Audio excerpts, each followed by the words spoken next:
why? Because they mash up everything? You ain't talk.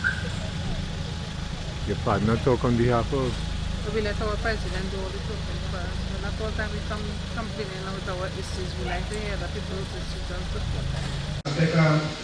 Whenever we try to encounter here and try to overcome, and just bless everybody here and then Brother Denville, thank you very much, Brother Andrews. And Martin, don't go too far because we have to, I'm calling you back here to do a short welcome to all of those of you gathered with us this afternoon here in this community. Mr. Denville. Yeah, you went back to the back there. Right, so just to do a short welcome and then we will start our program.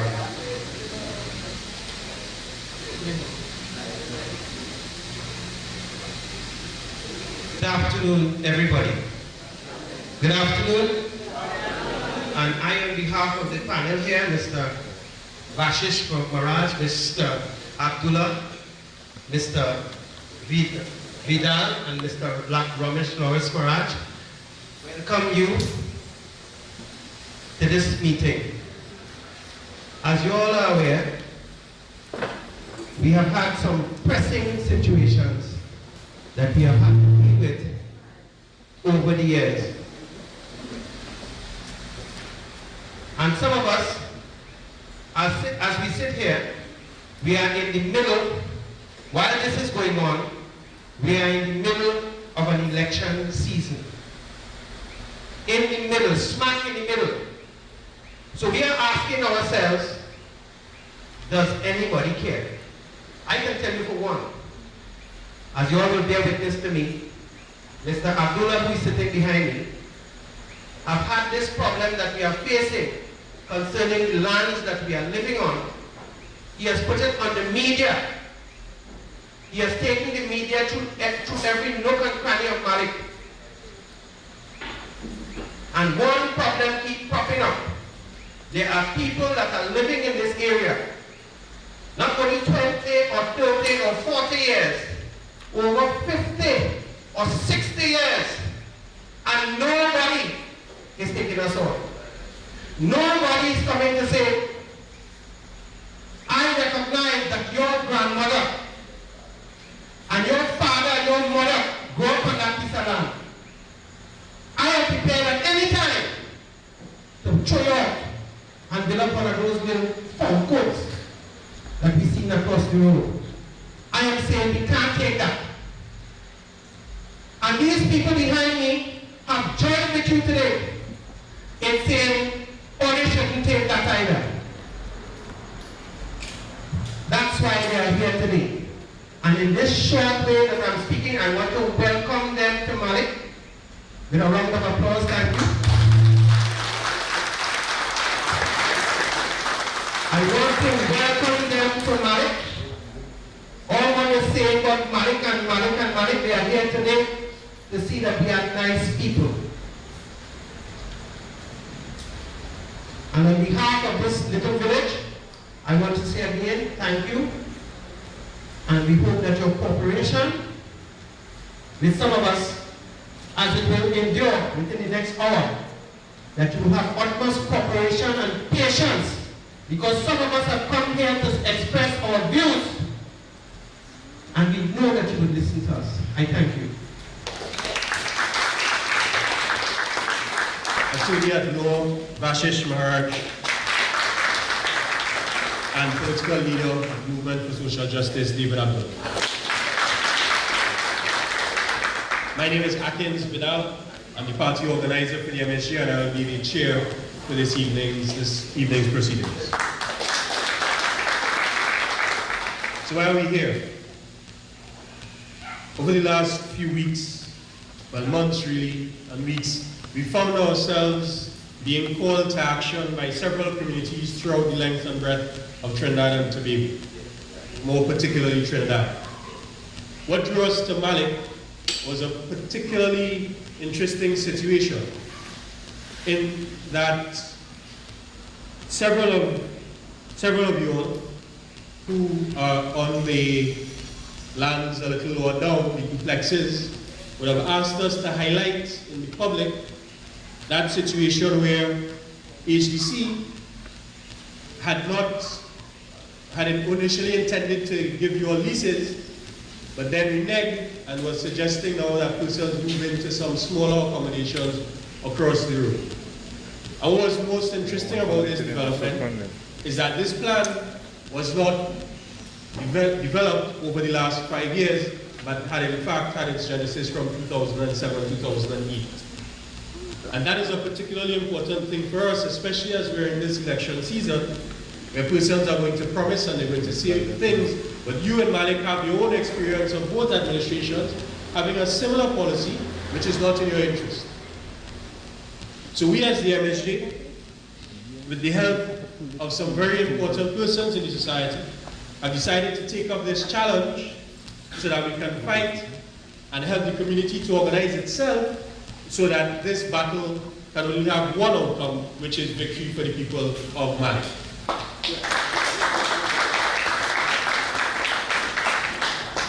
So this afternoon, this evening, our focus is going to be on land. So I want to introduce our first speaker. I am not sure if you remember, in 2011, Easter Monday, we woke up to the news that the government had bulldozed several farmers and several lands in Dabadi, Pineapple Gardens to be specific. This was done while the Prime Minister was not in the country, if I'm correct, neither was the Minister of Housing at the time.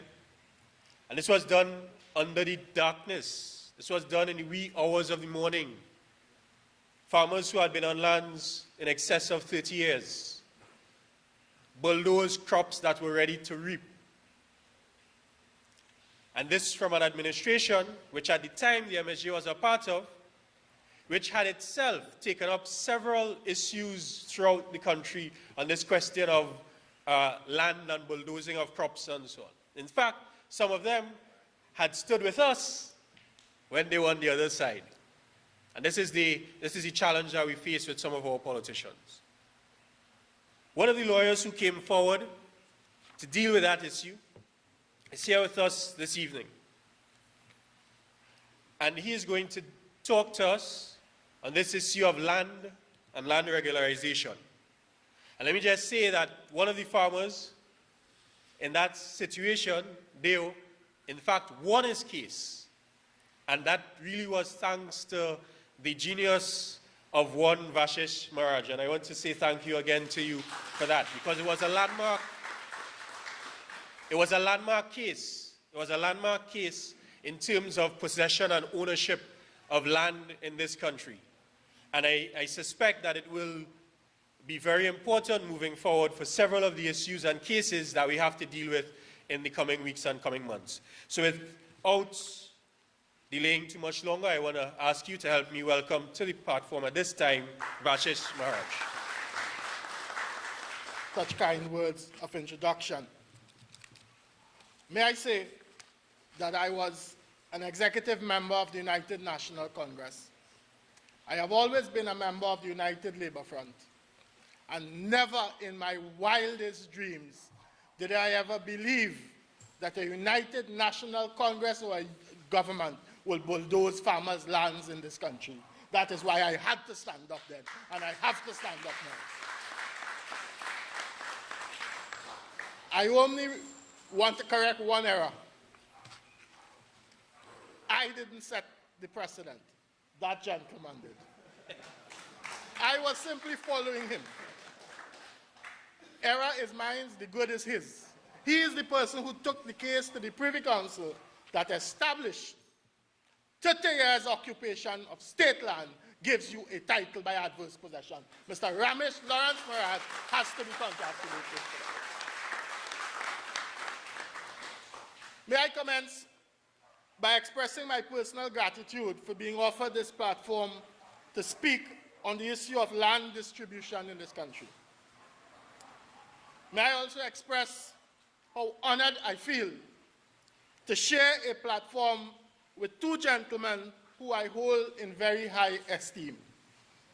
I hold them in high esteem for their unwavering contribution to the improvement of the lives of each and every citizen of this country without regard of race, class, or social standing. I first saw Mr. David Abdullah in 1976 when he was the ULF candidate for the constituency of Tunapuna, where I resided.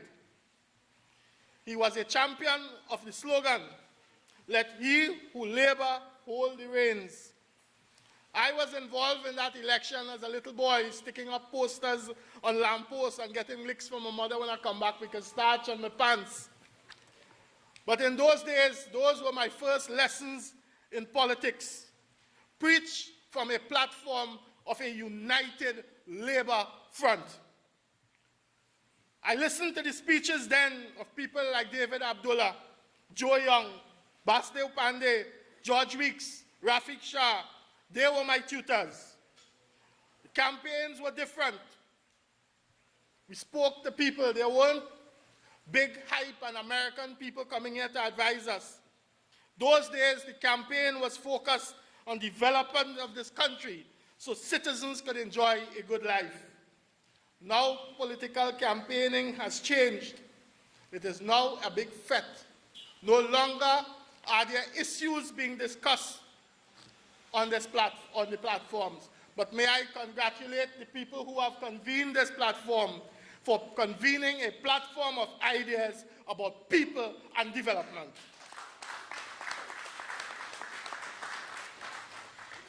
History will record that David Abdullah lost the elections of 1996. But today's 1976. But standing in Malik today, I want to declare David and I can never lose because our calling is greater than any political election in this country. 1976 was also significant for another reason. 1976 was the year we got our Republican Constitution.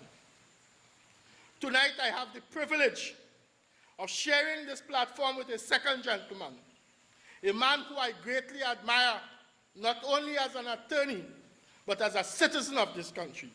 I was in secondary school when I followed the newspapers about his incarceration and his effort to bring constitutional relief to the marginalized and the oppressed of this society. The Human Rights Bureau, which he formed, and to deal with the infusion of life into the Bill of Rights, which continues to be in our Constitution. I want to tell you, the Bill of Rights were not put in the Constitution to benefit you. It is Ramesh Lawrence Maharaj who crafted that Constitution and Bill of Rights to benefit the citizens of this country. Ramesh Lawrence Maharaj sculpted and ingrained your rights into that Constitution. To him, we must be grateful. I cannot praise him. I cannot use words to congratulate him and thank him for what he has done. What I will merely do is I will repeat the words of independent Senator Simbunat Kapildeo when he spoke in the Senate in 1975, as is recorded in Hansard, volume 15 at page 665. And I quote him, "I want to take this opportunity to commend publicly this young barrister on his courage and his advocacy, who in defense of his client's cause were even prepared to surrender his liberty. How many of us, lawyers like Senator Julian and myself, can claim this distinction of being ready, willing, and able to face punishment for our client's cause? I suggest we show him some more respect for his talents. I cannot say it better than Simbunat Kapildeo did in 1976. Thank you, Mr. Maharaj." As this country continues on its path to failed nation status, I have chosen to join these two gentlemen, who may no longer be described as young, but who have stayed the course in championing the value that we aspire to. That is, an inclusive society in which we shall all share in the bounties regardless of race, class, or social standing. I have chosen to speak to you on land, the basis of fundamental rights to shelter and commerce, Tonight, I will address one of the most important topics that is at the core of discrimination in this society, and an issue that we must solve if we are to diversify this country's economy and avoid failure as a society. Most people see land as a topic far removed from politics and social organization, and uninteresting to those people involved in the electorate. They are wrong. I am of the view that land, more specifically title to land, is the most pressing political and social issue facing this country since the end of apprenticeship. We have ignored it for far too long at a very high social and economic cost. Why do I consider land to be so important? I will turn to a writer, a former CEO of Nestle International, Herman de Soto, who wrote a book, The Mysteries of Capital, Why Capitalism Triumphs in the West and Fails Everywhere Else.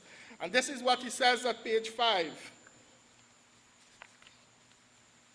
I will show, with the help of facts, figures from my research team, that I have collected block by block and farm by farm in Asia, Africa, Middle East, and Latin America, that the most of the poor already possess the assets they need to make a success of capitalism. Even the poorest countries of the world have saved. The value of saving among the poor is in fact immense. It is 40 times all foreign aid received throughout the world since 1945. In Egypt, for instance, the wealth that the poor have accumulated is worth 55 times as much as the sum of all direct foreign investments ever recorded there, including that of the Suez Canal and the Aswan Dam. In Haiti, the poorest nation in the world, the total assets of the poor are more than 150 times greater than all foreign investments received in that country since independence from France in 1804. If the United States were to hike its foreign aid budget to the level recommended by the United Nations of 0.7% of national income, it will take the richest country on earth more than 150 years to transfer to the world's poor resources equal to those they already possess. But they hold these resources in a defective form. Houses built on lands whose ownership rights are not adequately recorded. Incorporated business with undefined liabilities. Industries located where financiers and investors cannot see them. Because the right to these possessions are not adequately documented, these assets cannot readily be turned into capital, cannot be traded outside of narrow local circles where people know and trust each other, cannot be used as collateral for a loan, and cannot be used as share against investment. Point I wish to make, that is why title to land is important. It keeps you out of the commercial market. How does title to land sit in our country? A recent study estimates that as much as 75% of new housing developments in Trinidad and Tobago fall outside the reach of the law, including planning, environmental, and property law. Will this get better over time? The UN has told us no. 69% of the population of Trinidad and Tobago now live in urban areas, which represent over 800,000 people out of a population of 1.2 million. This proportion could reach as high as 82% by the year 2020. That is the state of land distribution and tenure in Trinidad. But when we speak about land, we can speak about two types of land. Land owned by private citizens and land owned by the public. I want to tell you tonight, there is no comprehensive register of land owned by the public. Director of Surveys do not have proper and contemporaneous records of what land is owned by the state. The best estimate we have is that between 60 to 65% of Trinidad is owned by the state. What does that mean? That means 100% of the population have to live, plant, entertain, industry in 40% of the land. They have created in this country an artificial shortage of land to keep you in poverty. That is what is happening in this country.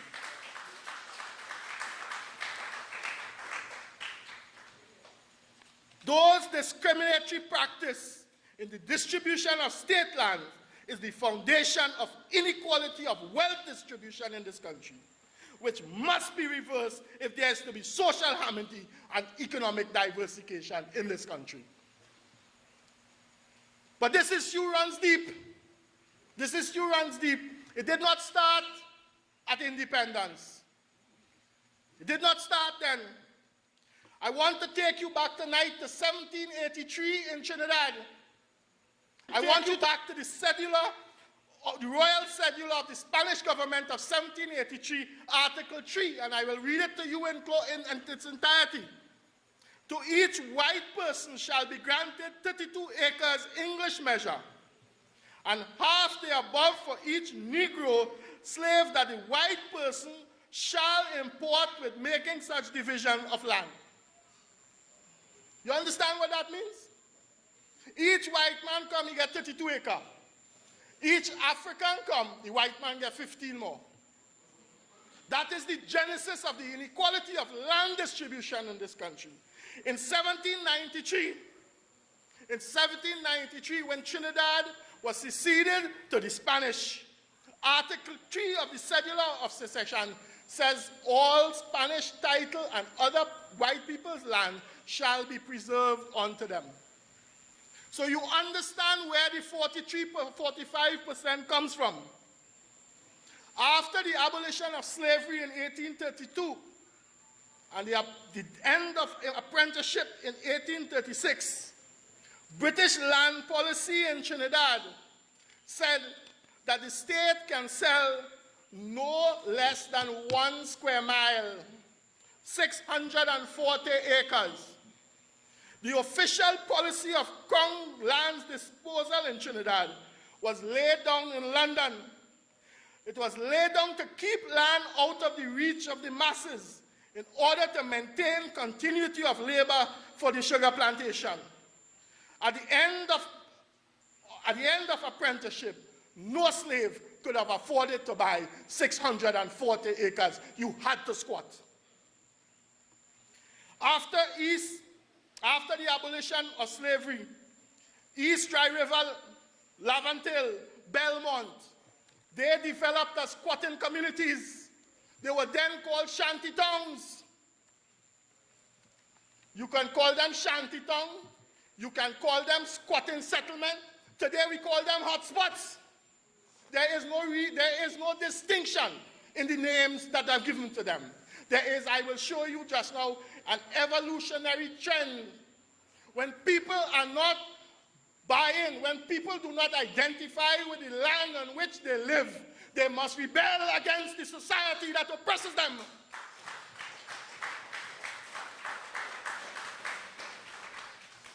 According to a recent study, 80% of the population of Trinidad and Tobago cannot access the formal housing market because they either obtained, they have insufficient credit, or because they are simply too poor to afford any of the housing alternatives already existed in the formal market. 80% of this country is doomed to squat. The first statement we had on squatting came in the budget speech of December 1977, when Eric Eustace Williams promised as Minister of Finance in his budget, and I quote, the tenancy of squatters on state land should be regularized. A study of squatting in Trinidad in 1977 showed that there were 7,550 squatting households comprising of 33,020 persons. National housing was created in 1962 National housing is now HDC. HDC mandate is not to give you land, it's but to keep you as tenant in high-rise buildings to exploit you.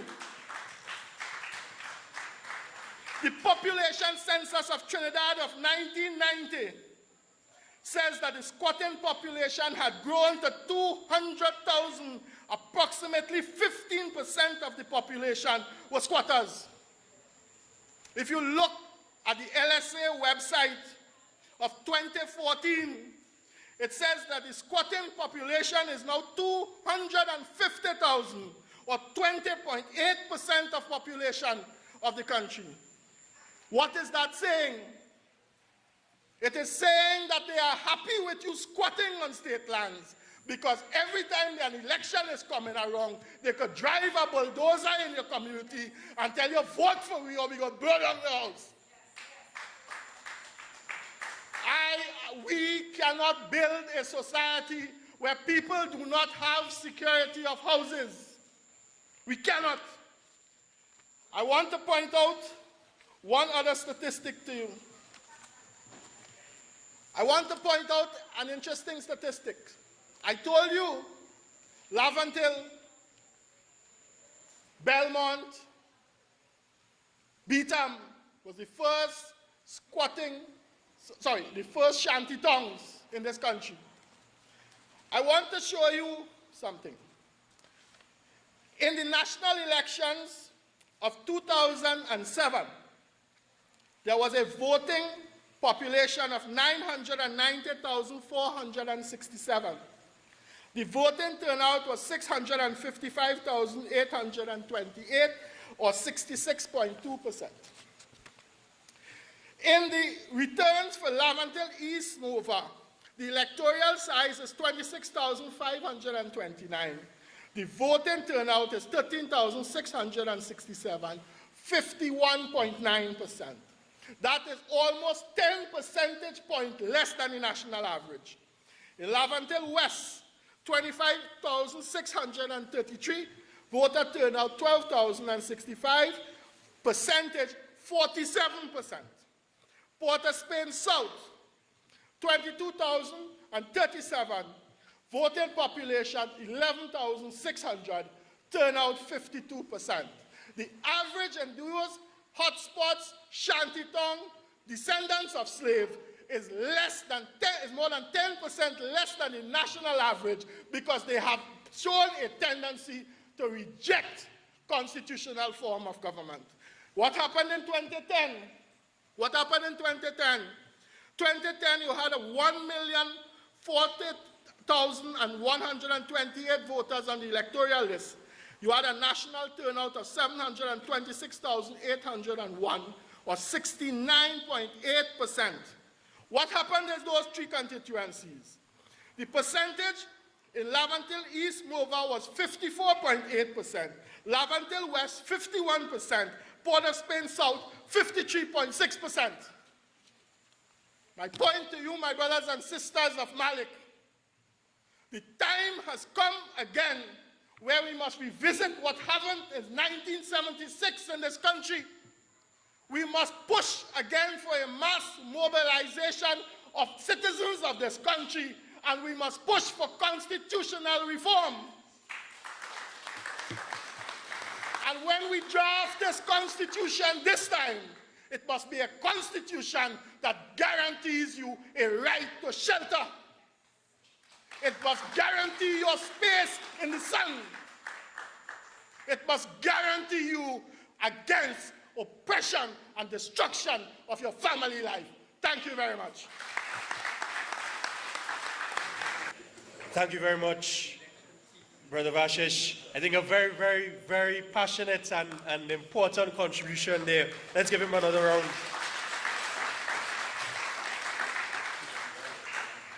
Before I make a few comments on the presentation, I just wanted to say, Vashish, I know that we didn't speak before, and this may have been just incidental, but in fact, Senator Julian's grandson is with us here this afternoon, so that's just pure coincidence. Right, so you hear the kind of high esteem that persons hold your grandfather in at this table. I think one of the important things in that presentation speaks to why we're here this evening. And that is that we in the MSJ, and there are many of us, not just persons in parties like the MSJ, who see our role and function and our fight as having its genesis not in wanting to hold power, not in wanting to hold office, but in a genuine love for our community and our country. And that is why, in our view, that is why you've come out here this evening. Because you have a genuine love for your community, and your interest, first and foremost, is the development of your community. And I think if you build on that, there is, as Vashish says, nothing will stop you from achieving your goals. And that is why these events that we're having, these citizens' interventions, are also being held in community centers and centers of communities, in panyards and community centers, because we feel that the politics now is so far removed from the people. There's no way you can be in a political meeting and someone is blowing a horn in your ear and you're hearing what's going on the platform. There's absolutely no way that is possible. So people are not going to these meetings to hear what's happening on the platform. They're going there because of inducements, because they've been paid, because they've been bused, because they've been shuttled, because they've been threatened. No one was threatened to come here. No one was bused to come here. No one was paid to come here. Again, you are here in this space because you see this space as important to building community, and that is what politics is really about. And that is what we're committed to in the citizens' intervention.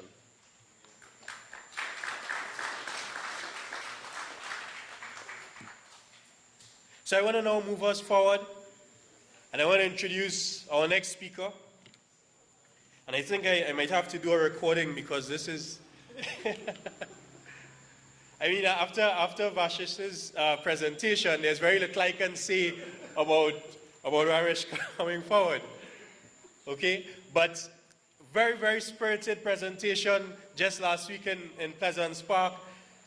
So today, this evening, we're going to deal with the issue of corruption.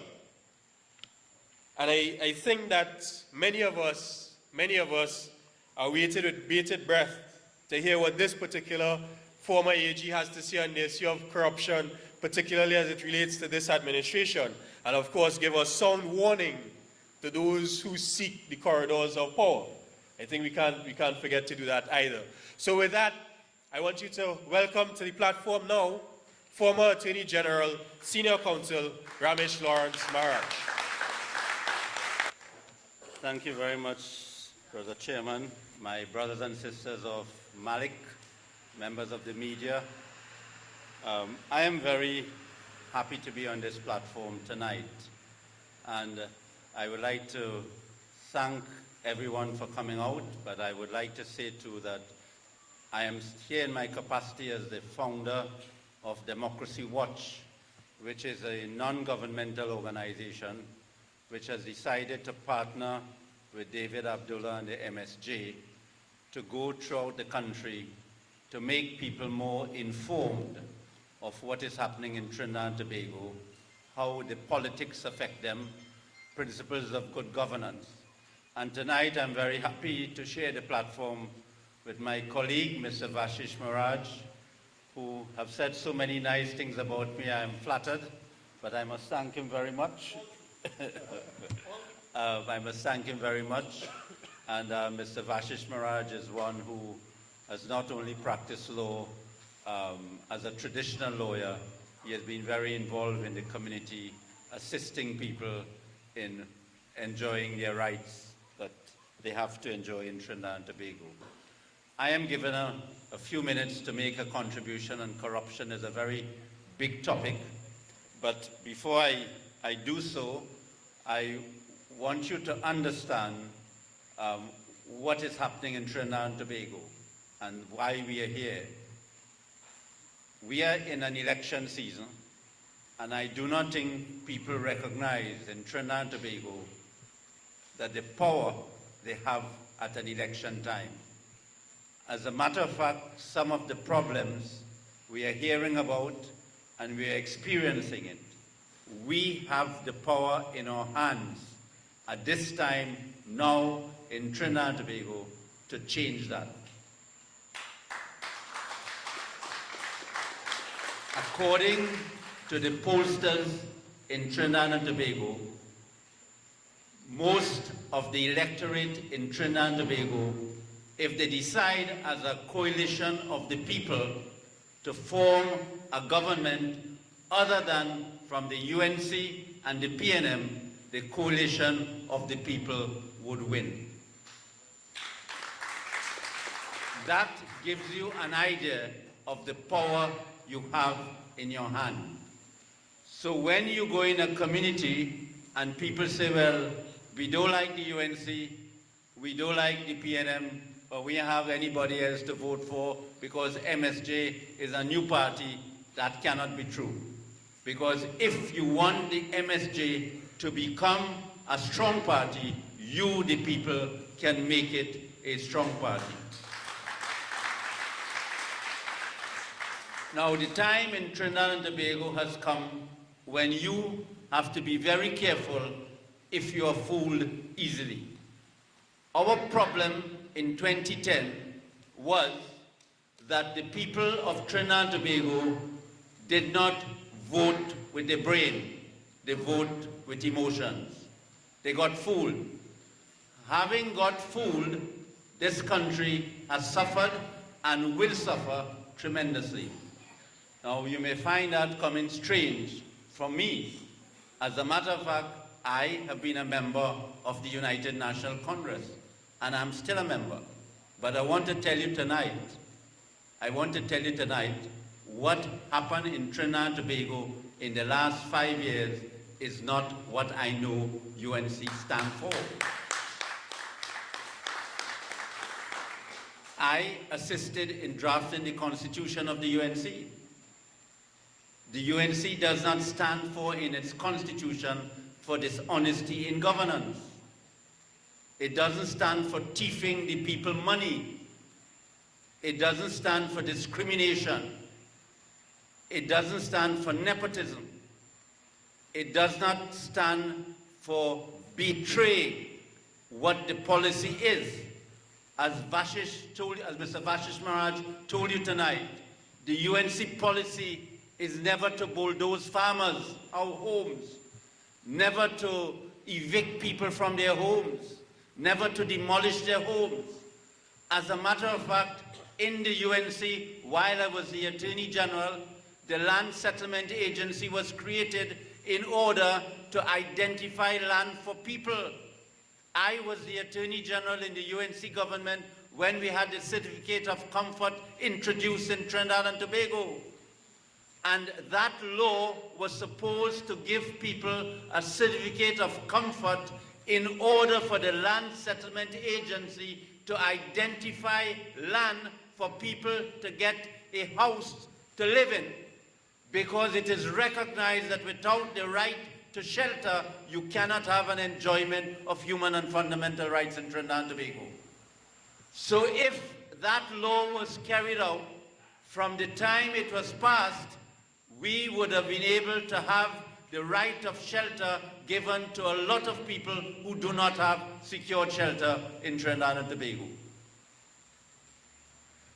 And I want you to understand that a certificate of comfort does not give you an interest in land, to own the land. So don't let nobody fool you. And that is why it is a form of political corruption for this government to come on the eve of an election, having done nothing for the 5 years to improve the lot of the people in Trinidad and Tobago, to give them security of tenure for their homes, to fool them, to try and tell them they were going to give them a bill in Parliament in order to give squatters security of tenure to get a certificate of comfort. So do not allow yourselves to be fooled. What has to happen in Trinidad and Tobago is that a government has to decide to identify land to give to the landless so that people can have a right to shelter and assist them in building a house. All this talk about lottery by housing is not fair. Can you ever think that you deserve a house, but you have to get that house by winning a lottery?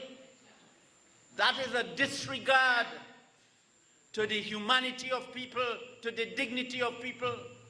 And the same people who are doing the lottery now are the same people who condemned the PNM years ago. And the present government is not handing out houses they built, handing out houses the PNM built.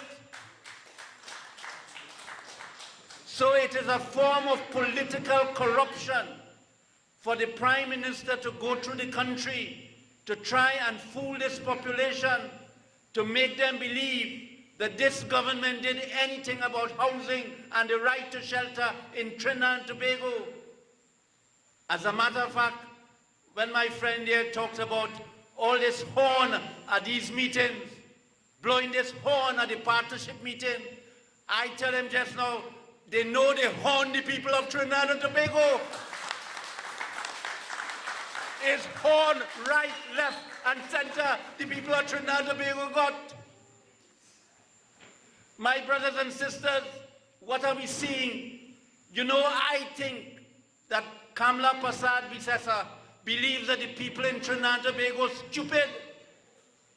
She believes that she could fool the people by talking all this stupidness, if I may say so, and all this talk in the country about debate. Why are you talking about debate now? You had 5 years to debate with the people of Trinidad and Tobago, and you did not debate with them. What they should be doing, going into the communities like these and accounting to the people what they did about crime, corruption, what they did about housing. How did they make the lives of people in Trinidad and Tobago better than in 2010? That is what they should be doing. But they know they cannot do that. They know because all they were interested in, the government was interested in, is plundering the treasury of Trinidad and Tobago. Corruption scandal over corruption scandal. So all this talk in the country about great debate is to try and divert attention, try to fool you, to make you feel big thing going to happen with debate. My brothers and sisters, another diversion, third force. Third force. No force suddenly becomes third force. My brothers and sisters, the third force people were the same people who sat down for 5 years and allow the Prime Minister of Trinidad and Tobago and her cabinet to railroad the rights of the people of Trinidad and Tobago. So the issue is not third force or no force or great debate or horn. The issue is, my brothers and sisters, what has the government done to improve your lives? That is what the issue is. And let me tell you what Makandal Daga, a member of the so-called partnership government, said. Makandal Daga said, and I quote, and I don't know how the NJAC is still a party to that. I do not know how the NJAC could go and say it's a partnership, it's part of the partnership. In my fifth, I quote Makandal Daga, this man whom I had the greatest respect for, this man who transformed Trinidad and Tobago to some extent, who stood up, who was prepared to stand up for what he believed in. He said, in my 50 to 60 years, I have never heard of so much corruption in my land as in the last few days. There is too much corruption and people are stealing money as though they invented it. That is Makandal Daga. And Kamla Persad-Bissessar going all over the country, blowing horn, blowing horn, blowing horn and having all these meetings.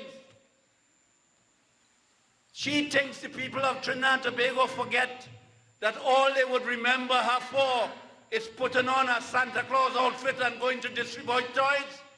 You ever see any prime minister doing that and not dealing with the major problems of the country?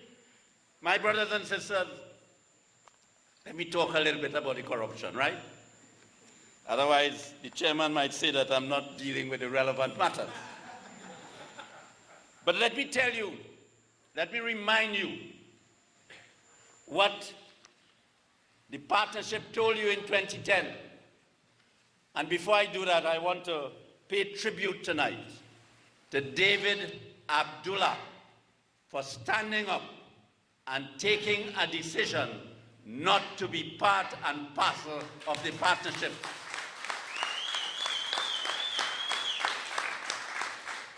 That is the kind of person the politics of Trinidad and Tobago want.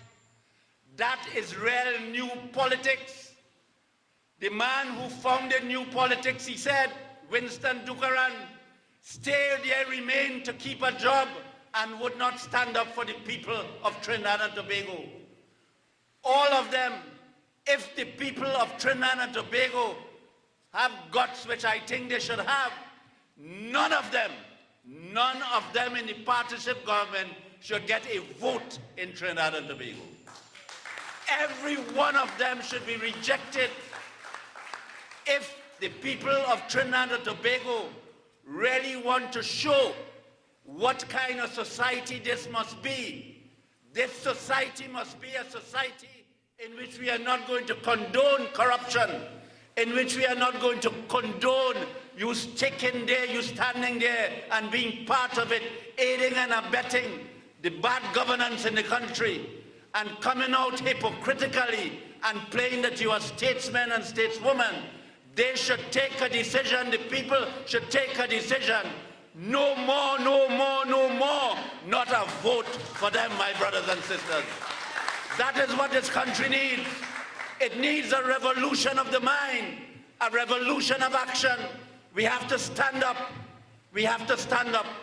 As we sit here tonight and as we stand and talk, let us make no bones about it. For the last 5 years, most of those ministers didn't have the house they have now in Trinidad and Tobago. Most of them who had one house have 2 and 3. Most of them who had a few dollars in the bank have more money in the bank now. And if you check, and I hope I get the opportunity to do that, if you check what wealth they accumulated through themselves and their families over the last 5 years, you would see that the wealth they have accumulated cannot be matched with the salaries they got. And we are a people that we are seeing this. We see it every day. You are seeing it with your eyes. And you'll be prepared to go back by being fooled to put your ex next to them. What kind of people we are? What kind of future do we want our children to have? Do you want your child and your grandchild to know that they will live in a corrupt society when they would not get anything on the basis of merit, but they would have to pay to get it? Do you want to live in a society in which your children would continue to go missing and nobody will do nothing about it, and you will not know whether the child is alive or dead for the rest of your life? My brothers and sisters, only yesterday, members of four members of a family were murdered, and people are not caught when they are murders, when they are serious crimes. What kind of people we are? How can we look at ourselves in a mirror and say, I have seen this for 5 years and I have the guts to go and do that again? I want to tell you tonight, I am ashamed of the UNC to have been a member of the UNC, because that's what they did, is to bring disrepute to the UNC. And I tonight want to make it public that I distance myself from that, because that is not UNC. And any UNC member in Trinidad and Tobago who has guts would not go at election day and vote for anything to do with the UNC. They would take an objection and do not vote. That is why this country needs for the people of Trinidad and Tobago to decide where they want this country to go. Do you want it to go in the same direction for the last 5 years or for the 5 years before? How do you want it to go? Are you prepared to sit down and do nothing about it? No. Look around the world and let us see how people have stood up and they have made a difference. You have the power in your hand. You have the power in your hand. We have the power in our hands, my brothers and sisters. Let me remind you, I made a list here. I have about 100 areas of corruption. I can't tell you all this tonight. I can't tell you all this tonight, but I just want to read some of it for you to remember. Just the headings, okay? Appointment of Rishmi Ramnarayan to be head of the security services of Trinidad and Tobago. Section 34, Prison Gate, the spending spree at the National Gas Company. And let me make you understand this. When government is corrupt, government is stealing your money. So the money which belongs to you are being stolen and put in the pocket of other people. So if, as we know, Trinidad and Tobago, the government spent for the last 5 years over $400 billion. If you take $400 billion, $400 billion cannot fit in this room, right? Can't fit in this room. You had to spend money. The money could be all over the place, all in the road and everything else. $400 billion. And if it is that you have 10% of that is corruption. Now, 10% is a small figure. What we hearing about, it had to be about 30%, right? And my mathematics is not correct. 30% should be about 120 billion. If 30% of that $400 billion gone in other people's pocket and not your pocket or for your benefit, that's $120 billion of your money, which you could have used for housing, for hospital, for medicine, and everything else like that. And you would have seen for yourself that when there was any issue of corruption, the Prime Minister defended it. So my speech tonight to you is for you to understand that this government is perceived to be corrupt, not only by us, but by the international community. Transparency International, which is an international organization which monitors the perception of countries, since 2010, the country has become more corrupt. Just as since 2010, we have become worse in the fight against crime.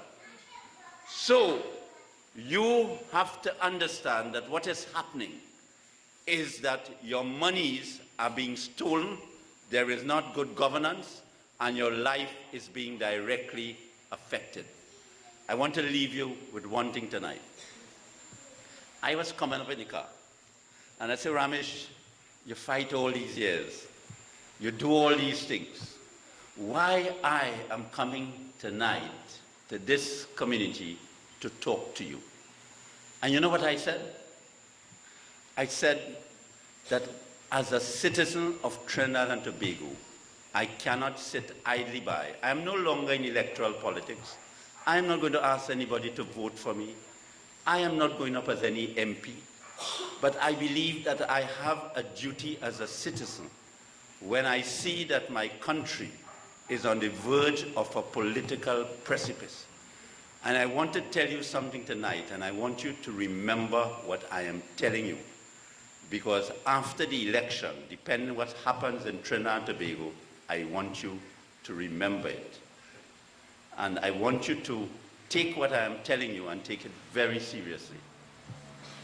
If this government continues for another 5 years to govern Trinidad and Tobago, there will be no Trinidad and Tobago.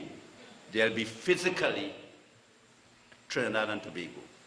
But the soul of the nation, the values of the nation, would be totally destroyed. Over the last 5 years in Trinidad and Tobago, almost all of the public institutions which are safeguards for the protection of rights have been damaged or destroyed. The only one institution which I think have not been contaminated is the Office of the Director of Public Prosecution. Apart from that office, I believe all of the major institutions have been contaminated, have been infiltrated, and have disappointed the population of Trinidad and Tobago. My brothers and sisters, your children, your grandchildren, what are you going to do? It is your responsibility.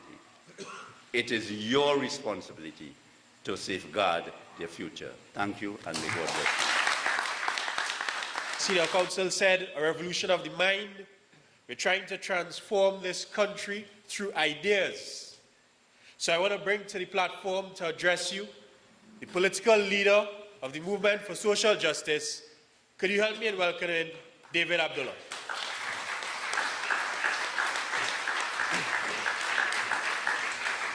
Thank you very much, Akins, colleagues, Ramesh Maraj and Vashish Maraj, sisters and brothers, all good evening. Coming up here a couple of days ago with Brother Martin Nenville, otherwise known as Renegade, his Calypso Sobriquet, we were originally going to have this town meeting in the community center, and then he said, you know, we may shift to the Panyard and its potential symphony Panyard. And it brought back some memories because although I don't know this Panyard, I remember when Potential Symphony was started. That time I was PRO of Birdsong. Captain of Birdsong was my comrade, passed away unfortunately a couple of years ago, Teddy Belgrave. And Teddy organized the eastern region of Trinbago. So Teddy and Andre Moses and Jerry Sager, Dennis Phillip, myself from Birdsong, we used to move around. John Markham was Potential. At that time, Potential used to practice. I was reminded by one of the brothers here this evening down by the market in the Crazy, just behind the market. And then you had Shazando with Charlo and Abdul. We used to call him Belzi and so on. And that was the progressive movement. And later on, Nestor Sullivan started Panbury, which was Summer Hill, Finland, and Marsicons merging. And progressive section of Trinbago started. So coming up here this evening to Potential reminds me of the days 40 years ago when we were mobilizing the eastern region of Trinbago. And as Vashish was talking about the campaign of 1976, which was when I first contested the elections when I was 21 going on 22. But this evening, as we have heard, we are about serious issues. And you know, we talk about the distraction. Ramesh made the point about the third force.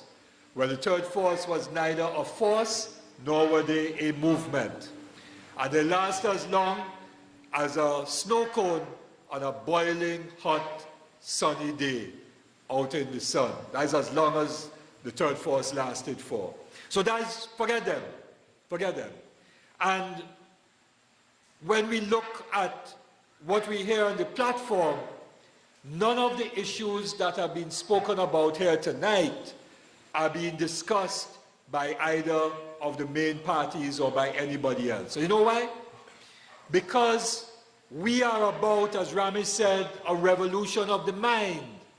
Because we have to become conscious of what is really taking place in Trinidad and Tobago. And what we are discussing is about power. Who has that power, and how is that power used, and in whose interest? So we heard very clearly from Vashish about the power of a few controlling land, and therefore the lack of power and therefore the lack of wealth that the majority of the people of this country experience. Then we heard from Ramesh about the abuse of power by those who control, as the politicians, the resources of the state, and in particular by this UNC government.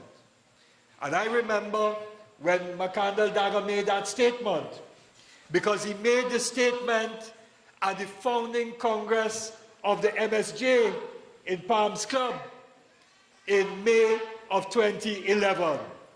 But because he was in the environment of the MSJ, he was forced to make that statement.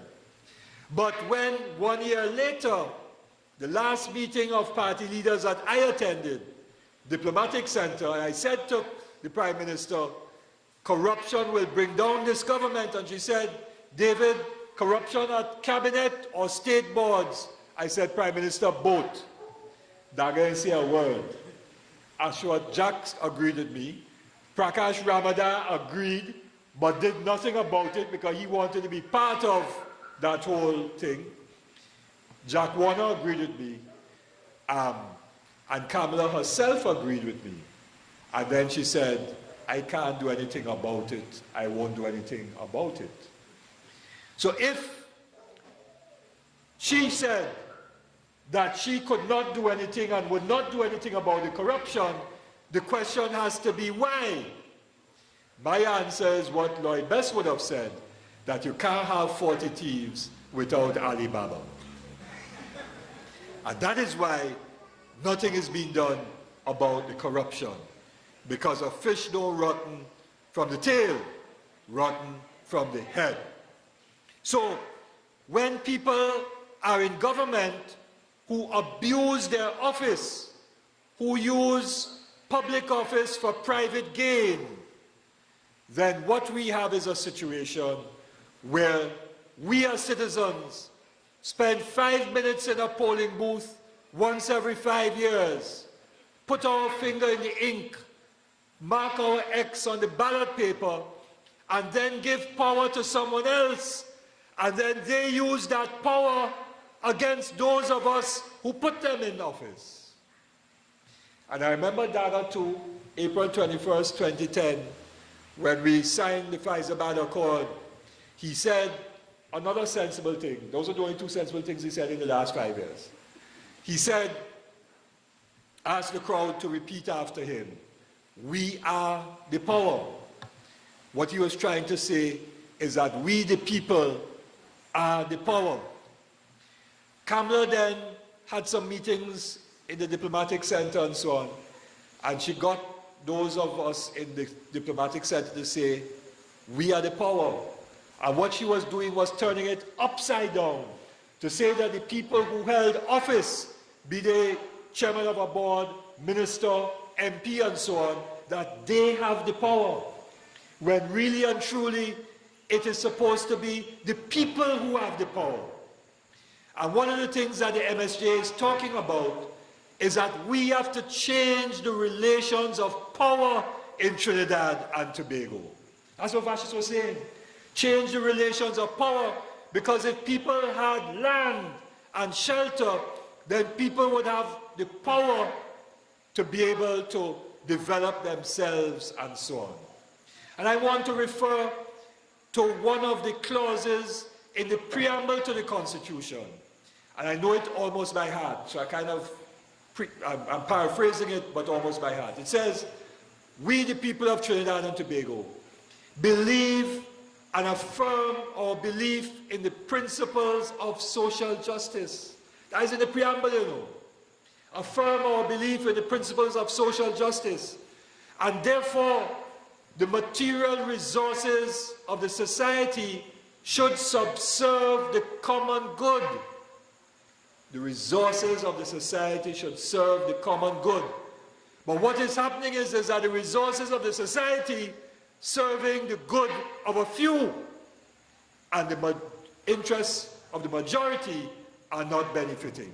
And then he goes on to say that labor should not be forced to work in inhumane conditions or exploited, but that there should be advancement for all on the basis of merit and integrity. In other words, that everybody should have a decent job. And if everybody had a decent job, if everybody had the right to work, so we have the right to land and the right to shelter, I want to put a second right on the table, the right to work. Because if everybody had the right to work and you had a permanent job, permanent work, then with that you could go to the bank and you could borrow money and you could save more and you could have benefits and so on. But now everybody have a job and you get a 3 months contract. Sometimes you don't even get a job letter. And so you have no permanency, you have no security, you can't borrow money. And even young professional people coming out of university and so on, not getting permanent work. And so they can't own a home because even though their income might allow them to get a mortgage, they can't go to the bank to get a mortgage because nobody's lending you for 20 years if you don't have a job, because your work is only 3 months contract and 6 months contract and 1 year contract. So that is another issue that we have to put on the agenda. And if everyone in this country and all the people in the community of Malik had decent jobs, then some of the young fellows who might be engaging in other kinds of activity wouldn't engage in that because they know they could put money in their pocket by working and so on and growing up a family and thinking about the future. But if there's no hope, if there's no sense of future, if people have no permanent job, you can't get a home, and therefore you can't think about bringing up your family 10, 20 years from now, then you will say, well, boy, I'm just living for today. Because you can't think about 20, 30 years ago. When I was a young fellow, we were thinking about future.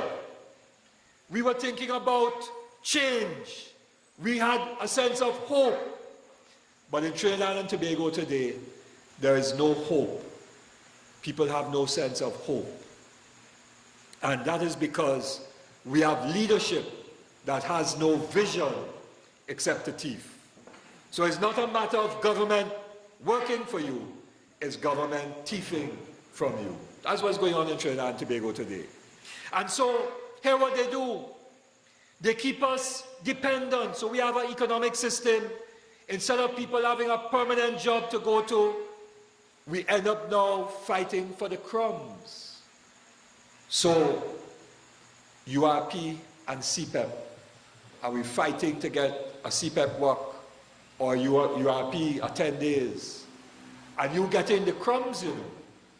Because when you look at the wealth of Trinidad and Tobago, the wealth of Trinidad and Tobago is so great that every single person in this country is supposed to be able to live in comfort and their families grow up in comfort. Every single person, the per capita income of Trinidad and Tobago is very, very high. I'm trying to remember the figure off the top of my head. But the per capita income of Trinidad, in other words, if you take the pie, the national pie, and divide it by all of the population, all of us every year is supposed to be earning about $10,000 US a year. 24,000 US? Thank you, Gregory. So I want to ask people in this room here, how many of you getting your per capita share of the national pie? Any of you? I'm not hearing. So what that means is that you getting a fraction of that while others are getting the majority. And that is what we have. We have injustice and we have inequality and discrimination in terms of how the economy is organized. And that is why the preamble to the Constitution says the material resources should subserve the common good. Everybody is good. But it is not doing that. It is only serving the good of a few. And then what those who control the power do is have us fighting for the crumbs. We fighting for the crumbs, and they eating the whole pie. And the question has to come, when election time comes, hear what then goes on. Because there are poor African people in this country, and there are poor Indian people in this country. But you know what? The poor Indian people are told that the party you have to vote for is the UNC. And the poor African people are told the party that you have to vote for is the PNM. And the poor Indian man or woman watching the poor African man or woman cocky-eyed, feeling that they are the enemy. That's what's going on. And in this election campaign, it is going to be worse than ever before, because race is playing out in the nastiest possible way in Trinidad and Tobago today. So we watch each other cocky-eyed, thinking that the one taking from the other, when neither the poor African nor the poor Indian taking from each other. It is the system that's robbing all of us blind. The system robbing us all blind. And that is why the MSJ say we have to challenge the status quo. We have to challenge the system and change the relations of power so that the Constitution, which says the material resources of the society should subserve the common good, could become a reality. So what we're saying, all we are saying is it's within, as the lawyers would say, the four corners of the Constitution. We are within the corners of the Constitution when we say the economic system needs to be reformed. I want to end, because we're out of time, by saying that there's many other issues. Every year, between $10 and $15 billion in tax revenue is not collected. You know why? Because the people who don't pay those taxes are the same people who finance the parties that go into government. So 10 or 15, in addition to the other corruption, Ramesh, every year 10 to $15 billion. And you know who told me that? Minister of Finance told me that. But they wouldn't do anything about it because it's the party financiers are the ones they would have to go after. So we have a situation, Ramesh made the point, all the institutions have collapsed. So we have a perfect storm. You know, there was a movie some years ago, Perfect Storm. Some fishermen off the east coast of Canada went out to sea, and they had a big catch. And they heard there was a storm. They said they would ride it out, not knowing it was two storms joining together. And when they met that perfect storm, of course, the tsunami overwhelmed them. When we have a tsunami, we have a crisis of leadership, that's one storm, and a crisis of the collapse of the institutions on the other.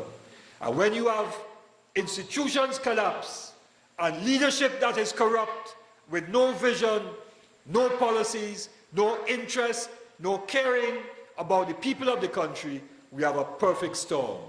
And that is what we are facing today. And we, the people, have to get out of this tsunami before it overwhelms us and destroys Trinidad and Tobago. Thank you very much. Thank you very much, political leader. Key question here. Who has the power? Who has the power? It's very important for us to understand that power is not like a baton in a race, that one person has it and then somebody else has it. The power that you have as a people is limited by your imagination only. We have the power now.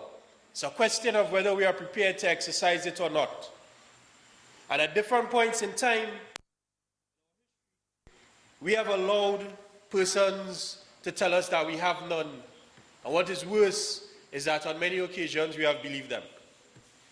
And I think that we're in a situation now more than ever where we have to revisit our past, where we have to revisit our roots as a people. We have come out of slavery, we have come out of indentureship, and quite frankly, there's nothing that this current crop of leaders could do to us that we haven't faced already as a people, as a collective. It is just a matter of us remembering and grounding ourselves, and as I said, the power which we can wield as a population really is only limited by our imaginations. And that is my personal view. And I hope that at least some of us here will think along those lines as well. One of the other things that the political leaders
as you say, we was here and talk or whatever, but we listen, I listen to everybody, I find there's some good contribution, facts, everything. But what you want to find out now is how we're going forward. What is the real essence of this meeting here, what people come here already for is to find out where we are right now, what is the chronological plan, or the order, and what is the pattern that the intervention with the AGC and the people in Malik and other areas with the content centers.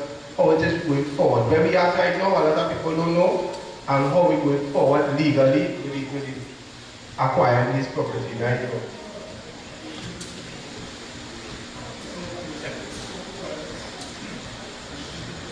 Okay, thank you very much, Brother Idris.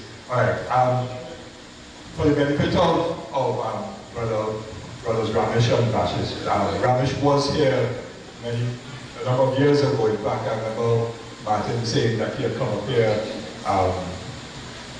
a number of years ago.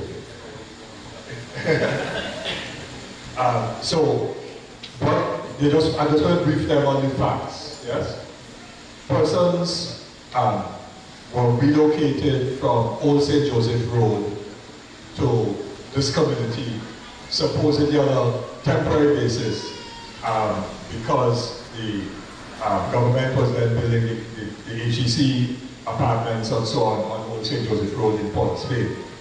And some persons would have moved back, but many persons were not relocated back to Old St. Joseph Road. And so they've been living here for 50 plus years. In this situation, a number of years ago, the residents approached HEC seeking to get HEC to give them leases for a long-term lease for the homes in which they had been living in for 50 plus years. In addition to that, many of the persons used their own funds. HEC did some renovations, but many persons, because the original dwelling places were wooden and were temporary accommodation, which temporary accommodation has turned out to be 5 and more decades, 50 plus years. By Brother Martin, built on behalf of the residents and so on. And HDC did to follow through a process to provide leases. But then they first had to do a survey. The residents are not aware of it. And so without the survey, there's been no process to develop leases.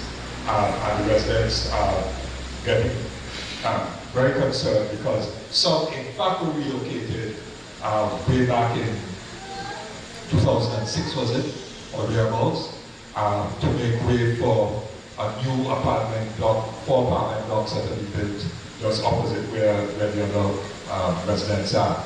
And there's a concern that the residents where they are now would be moved out of where they are and put into the apartments opposite, which they do not want, because where they are, they have space around their homes, and therefore it's much more amenable and so on to a good community than going across in the block of apartments which ACC. So that's a sense, I hope I've summarized it fairly accurately in terms of the issue, and the colleagues here could address it, and then if there are other concerns, I'm sure there's a floor to do.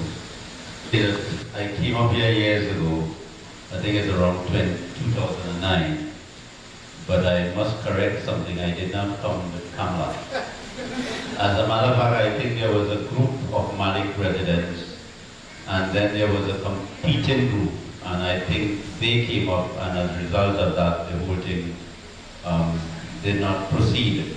But I do recall now some of the facts that Mr. Abdullah was talking about it. Now let me tell you how I see it. If you're on land and you're paying rent, then you're a tenant. And if you're a tenant, then the government can remove you in certain circumstances. If you're on land and you're not paying rent, but you have been occupying the land as if you are the owner, and if it's state land, as in this case it is state land, if you occupy the land for more than 30 years, if you or your family, or you through your family, have occupied the land for more than 30 years, you are entitled to ownership of the land. Now that is what happened in the case that Mr. Vashish talked about. And there was a bar owner in Arima who went and he squatted on land. He has a bar, the guiding bar or the highway bar, whatever it is. Guiding bar. And he squatted on land. He occupied the land for more than 30 years. In 2010, when the partnership got in, Mr. Warner went as Minister of Works and he tried to take the land from him. We went to court, we lost in Trinidad and Tobago, in all the courts, and we went to the Privy Council, and the Privy Council declared that Guiding was the owner of the land, and the government can't move him from the land. So one, if you're a tenant, you have a right as a tenant, but the government can, with certain conditions, remove you at some time. If you are not a tenant and you're a squatter, you seem to have a better chance of getting the land if you're there for 30 years or more. But there is something that David said, if that is true, I think you're in business, if I can use that expression. You said that they have a letter from the HDC promising them a lease through a process, but it has to go through a process of the land being surveyed. Am I correct? Have you seen that letter? I can see one of the letters.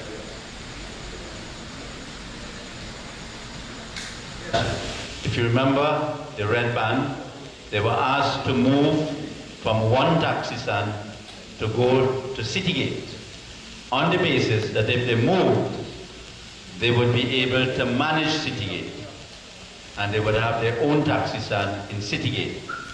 One of the governments, I can't remember which one, decided to change that. And we went to court, and the court ordered that they have to remain at Citygate. They had a legitimate expectation of a substantive benefit. And that is the same thing which happened to the sugar workers. And this is the same thing that happened, one second.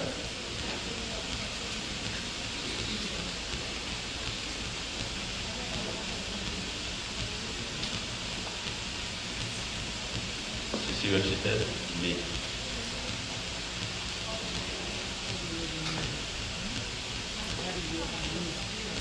Okay. The letter says, upon the land being vested in the corporation may be in a position to offer leases for a term of not more than the term granted to the corporation. If she had said the corporation shall offer leases, you would have been in a stronger position. But having said that, I think what I would ask, you said this went to Mr. Johnson.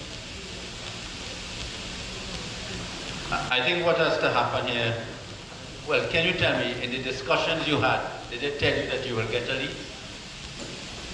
Or did they tell you that you may get a lease?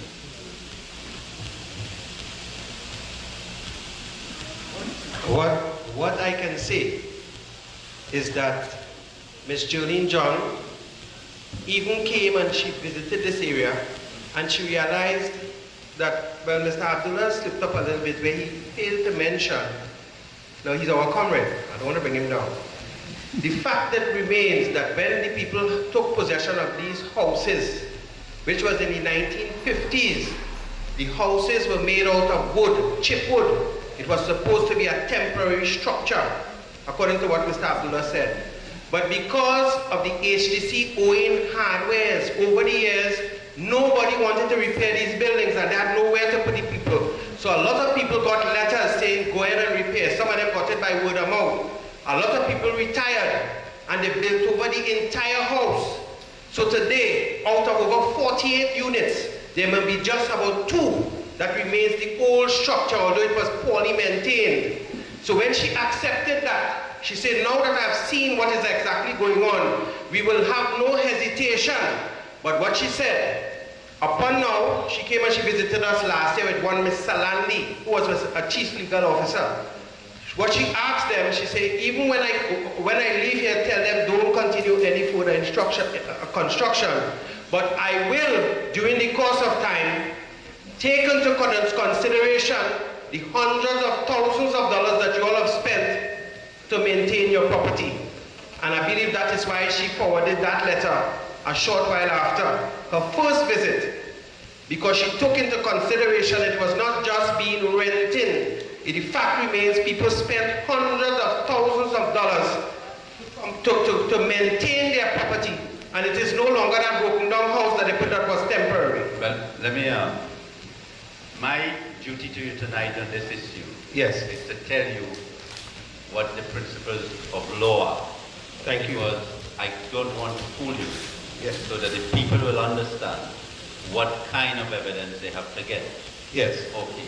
One, if it is that the people had discussion, quite apart from this letter. Now, this letter does not say, I want to be quite honest with you, it does not say that we are going to grant you lease. It says we may grant you lease. So in law, that could cause a difficulty. Okay? The letter from the Prime Minister also does not promise a lease. Okay? Now, they probably did this deliberately. Right. But what I'm telling you is that it's not, every case is not dependent upon what is written in a letter. If it is that in your discussions with Ms. Jolene John, or with the minister, or with any public official concerning this, the official promised you, told you words to the effect that you will get a lease, we could use that evidence as a basis together with what is stated here. But secondly, there is something in law known as a proprietary estoppel. Now that is that if the owner of land asks you or knows that you are land and gives you an undertaking that you could go ahead and spend money on the house and build your house and you have nothing to worry about, you will be able to remain on the land. The court would not allow the owner to put you out of the land. The court will intervene, although you have no paper and although you have no paper title. So there are several principles. What I would advise the community to do is that if Denzel Johnson could communicate with you, that's a lawyer, and we could set up a team of lawyers to get all the relevant facts, I am sure that there can be something done to protect you, at least to force the government to negotiate with you and give you the security of tenure. But what you have to do is that you have to have the information. You see, as long as you're going to court, you're front of politics. Court, you must have information. Judges determine case on information, on facts. So you have your weapon in a court is the information. That is the biggest gun you could have, good information. Okay? So if you can get the information on the basis that, because I know some of you paying $100 rent or something, so a tenancy won't give you any benefit. So the thing is, was there a promise to give you a lease, either in writing or orally, or when you were doing all the repairs over the years, you must have been under an expectation that you could do that, and the owner would have allowed you there to do that because they did nothing to put you out. And it seems to me that if we do not get the promise that they decide to give you a lease, we can try and frame it in the form of a form of estoppel. So I think that what you need to do is that you have a lot of work to do. I'm sure in this area it has a lot of young people who can help you to put the information together, and we can do that. And we can try and help you and see what can happen. What I also... The fact remains that just after that basketball court there are hundreds of families that are spread about this whole area. I would suggest about 32 acres, or could be more, that have approached the HDC. They are, how I can put it, over 60 or 70 years, they are squatters. They have built over homes to the tune. I saw a house yesterday, and I would estimate it cost that guy over $700,000 to build. And he told me he went into the HDC, they found him on a map, and they tell him go ahead. They told him to do a survey. He spent $4,000 for a survey. He sent it into the HDC, and they never came back. 5 or 6 years. He makes that to even pay money for the property that he holds, and they are not collecting it. The fact remains that is one with the rental. But then according to what you said early on, there are people who are squatting. They are take their life-earned monies, their life earnings, built up their houses, and living, they don't know what the next day will bring. But what I'm telling you today, I'm telling you today, if nobody told it to you before, yes, that if what you're telling me is correct, that you have 32 acres there, and people have been squatting, they have not been paying rent, and they have been living there or through their family, and they have been living there for more than 30 years, they can successfully get a declaration from the court that they're entitled to remain in the land. They're like Ayadin. They have what is called possessory title to the land. In fact, if I could just saying that after 30 years, the house will then belong to the owner, the person who was there. Then she made another statement that she said it would go towards rent to own or mortgages. And then I asked the question to her secretary. I say, normal time for a house to be paid for is 30 years.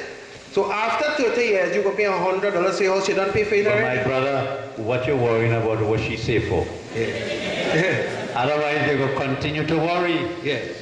If it is what you're telling me is true, then call a meeting with the people there, let them know what their rights are, and steps can be taken to protect them. You can't depend now on what the Prime Minister tells you. What I would say now is that there are other people who came from that area. If they wish to speak, they can come to because I think most of us, we came here for that reason.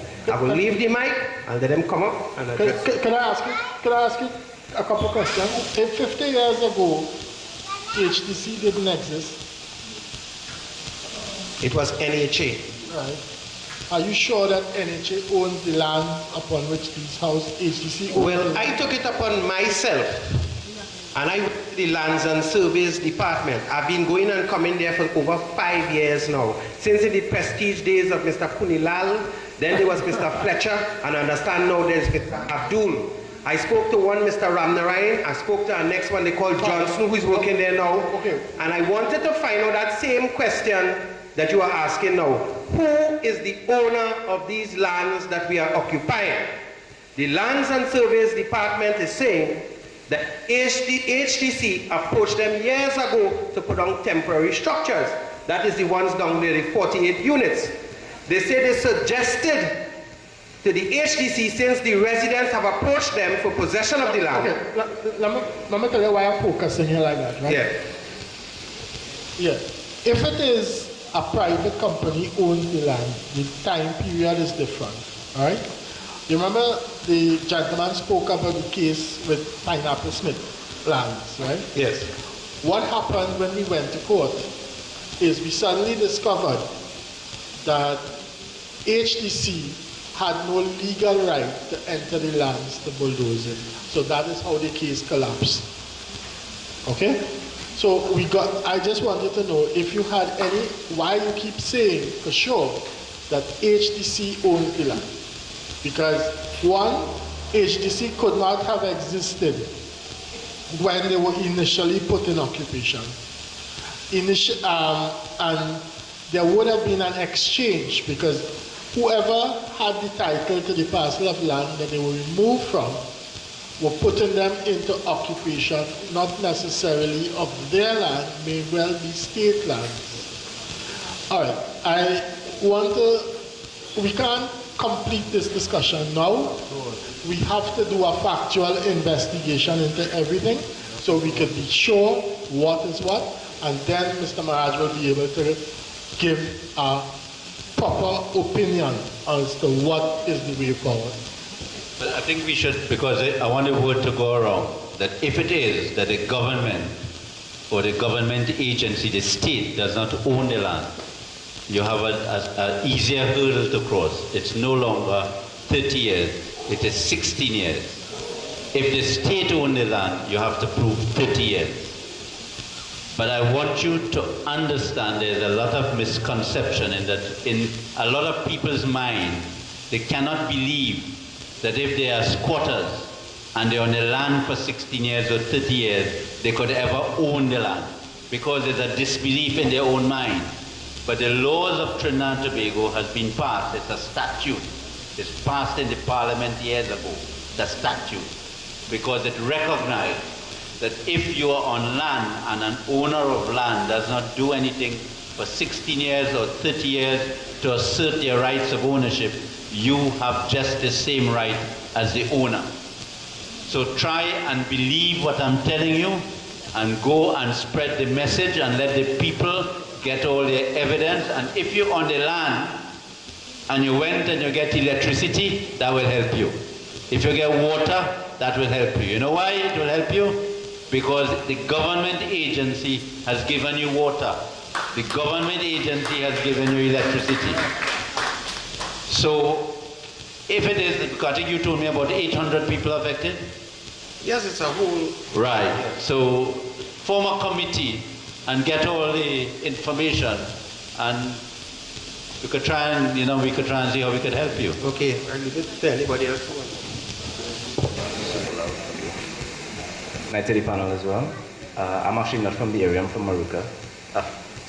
Decided to follow the citizens' intervention based on what I was hearing on the radio and on social media and whatnot. I have been hearing about constitutional reform in the media, I think for the past 3 administrations, I think most loudly by the former Prime Minister Basil Pandey. And he was suggesting that the country needs proportional representation so that we can secure the rights of individual citizens when they vote for the parties that are not the monoliths. And I wanted to get the panel's view on the necessity of proportional representation, firstly, and secondly, on the notion of directly electing prime ministers and presidents so that those officers feel directly beholden to the citizenry as opposed to their party. Thank you. Good night to the panel and to the villagers. I'm one of the squatters that the person was speaking about. My question is, or concern. I have been living there for about 13 years, but when the Squatters Act had come about in probably 1998, I had gotten permission to build where I am. And to date, just recently, I went down to HDC. What they told us is that some of the lands are for Land Settlement Agency, is owned by Land Settlement Agency, some is owned by HDC, and some is owned by Aranguez. Right? However, I believe a lot of the villagers had gone through the process, the legal process through the HDC legal department to survey their lands and whatnot, so that they would be able to own their land. And to date, some of us had already started paying on the land. However, like for instance, for me, when I went back to pay, they told me that they had hold up on the payments. So I would like to find out for some of the villagers that has already started paying on the land, even though you had said that once you're living about 30 years, there are some villagers that would be living there less than that, as I am one. What would happen next, seeing that some of us had already started to pay on the land and going for the proper legal channels in occupying the land that we occupy? Mr. Abdullah, Mr. Atkins. I want to seize this opportunity to ask a simple question. Mr. Mirage, this is more or less directed to you.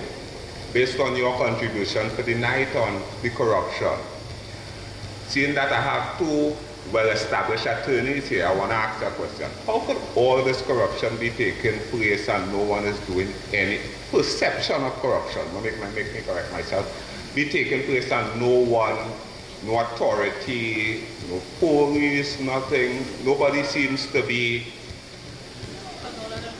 able to do anything? Now, I know that we need evidence and the process of the court, but yet at the end of it, we are plagued with it. We seem to have the evidence, everybody talking about it as if they're sure about it. How come nothing is being done? One question. Second question is, I would like to find out exactly what is Mr. Abdullah's plan for Malik, so that we could understand and see how we could gravitate to the party, see what are your plans for the development of the area, the youths, employment, and more or less the issues on that line. Thank you. Good night. Pleasant night to you here too. All other people observe. Pleasant night to the villagers. My name is Mr. Thomas. I am in the community for the past years. Mr. Abdullah, I want to address this question to you. I won't be long. I am confused. The area I reside is in the canteen centers. We are advocating lease. But when I look around, I'm not really seeing the tenure, the amount of tenants ought to be present to fight this cause. So that's why I say I'm confused, because I've met people there who have been living for the past 20, 30, 35, 40 years, and I'm not seeing them here. I did a little investigation with the buildings across there. I heard it was mentioned that there are 4 coops, so I decided to go and see how organized this 4 coop is. When I went there, I spoke to one of the engineers, and I told her I was a resident of the canteen centers, and I understand that after they would have completed the buildings, they will take us from across the decanting centers and place us there. So I'm concerned. I say, well, how big these apartments are? She said to me, downstairs will be 2-bedroom apartments for disabled people. And the first floor, the second floor, and the third floor, which will complete the 4 stories, are 3 bedrooms, 2 toilets and baths, drawing room, kitchen, veranda. So I think that is a big fallout. So I am waiting on the completion to see if they are going to put us across there or ask us who want to go across there, or let us stay where we are and grant us a lease, which seems to be a problem right now because there are people who live in there comfortable in their stead, and there are other people who want to move on and expand and stuff like that. So again, I am confused. So I don't know what you could do to address that situation. Thank you. When I came up here at the invitation of the residents, my understanding was very clearly that the residents of the decanting center wanted to remain there. Because one of the things we have to look at, and I want to come back to a point that Mr. Persad-Bissessar is making, that if you look at the land area where persons are living, the decanting area, it is quite a large land area. And that is because how the houses are laid out, there is space around and so on. Now, if therefore, yes, those units would have been small, but if people get the title to the land, it wouldn't just be for the floor area of the house, it would have to include some square footage around each house. And therefore people could in fact expand and go up and do other things. Now, one of the concerns that I would have is that if everyone was moved from where they are now, it would then mean really that the HEC would be able, which is probably what they're thinking, they will now be able to put down 8 or 10 4-story blocks. So instead of having 48 homes, they will now be able to put 400 homes. Now that is something that the community, and in a situation where, and the lawyers will advise me, I'm another lawyer, if you own, or even if you're in a rent-to-own or whatever apartment, you of course don't own any land. All you own is that apartment. And what you will also have to consider is what would be the price of the apartments. Because the HEC now would put a value on that apartment. And then if you are in a rent-to-own, and that apartment they value it at $200,000, you're going to have to pay the mortgage for that $200,000 apartment. Now, if you are 50-odd or 40-odd, the time to pay off the mortgage will be very short. So if you're 50, you get a 10-year mortgage. And therefore, the monthly installment is going to be very high. And depending on what your income is, you may not even qualify for that.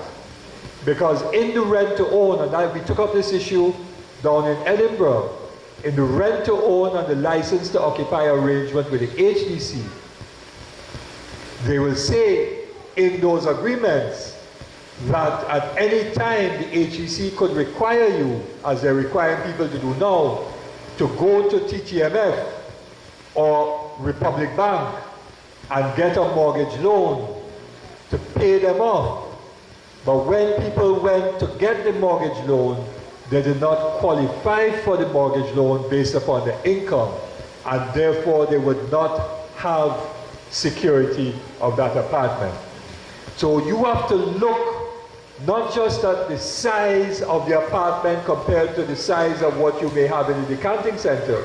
You now have to say, listen, if we through the legal action could get, because you're being there for you and your parents or whatever have been there for 50, 60 years, then you ought not, given the, well, this is my view now, this is a political view, it's not a legal position. So this is, I'm arguing for a political view.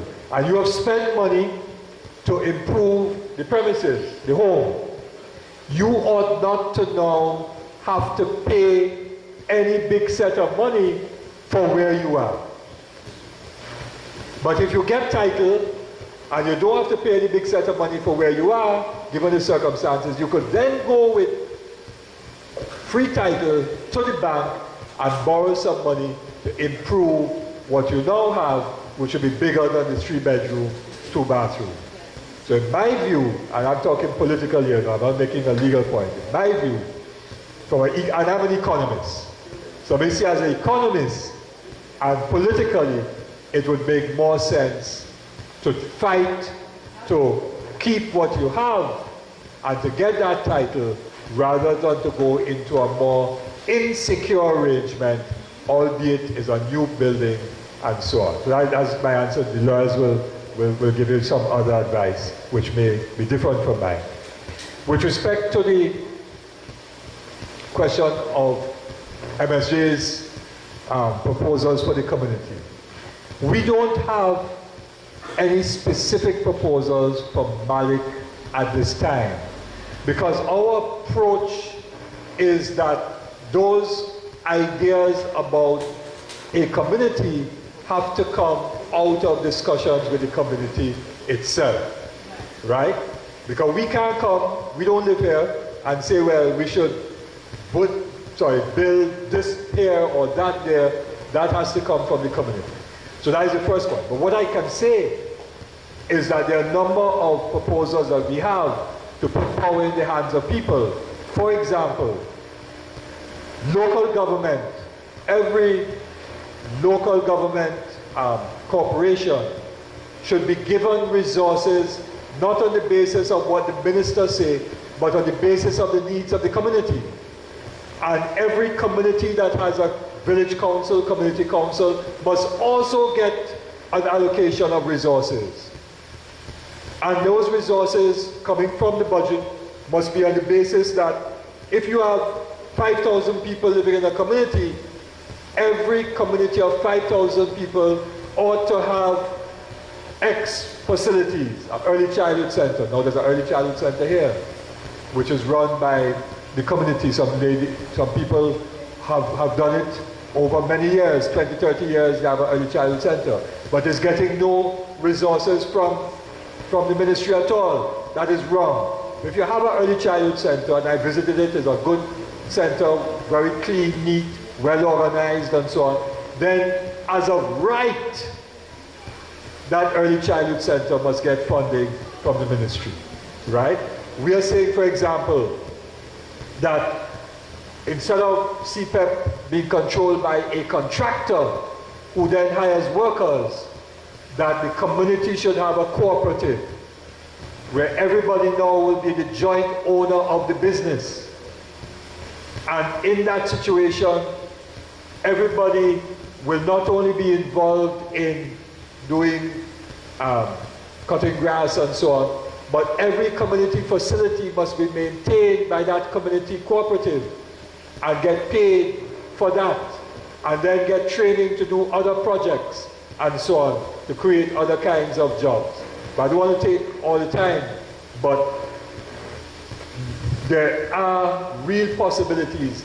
We have to deal with the education system. 50% of all of the children, or 45% of all of the children who wrote CXE this year will not pass maths or English. 45%. That's what happened last year. Year before it was 55%. That is CXE own figures. So we can't have a situation of giving young people hope when after 5 years of school they don't come out with anything. Now, is it that the fault of the young people? No. It's the fault of an education system. So we have to transform an education system so that everybody can have the ability, everybody has a skill. Take the Spaniard.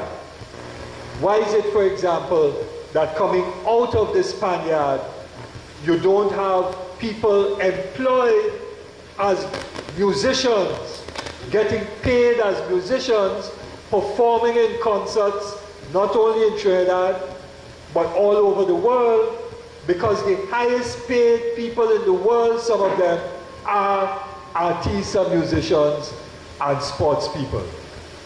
So why can't we say that our talented young people become highly paid musicians performing in concerts all over the world, and why can't we organize that, for example? But there are many other things, but I'll just stop there just to say that there are ideas about organizing things differently. But to do that now, you have to have people to make the decisions to do that. But the people who are in power will not make those decisions. Yeah, just to one of the person, the lady, talked about a situation where she was told that she was given permission to build the house, and she's paying money. Now, if it is that there's that relationship, then there's basically a contract and an estoppel, and it means that you have a right to remain on the land. So those of the persons they have told you to build, and they allow you to build, and they are taking money on account of the land, not as rent, but they're taking money on account of the land, well then you have a right to remain on the land.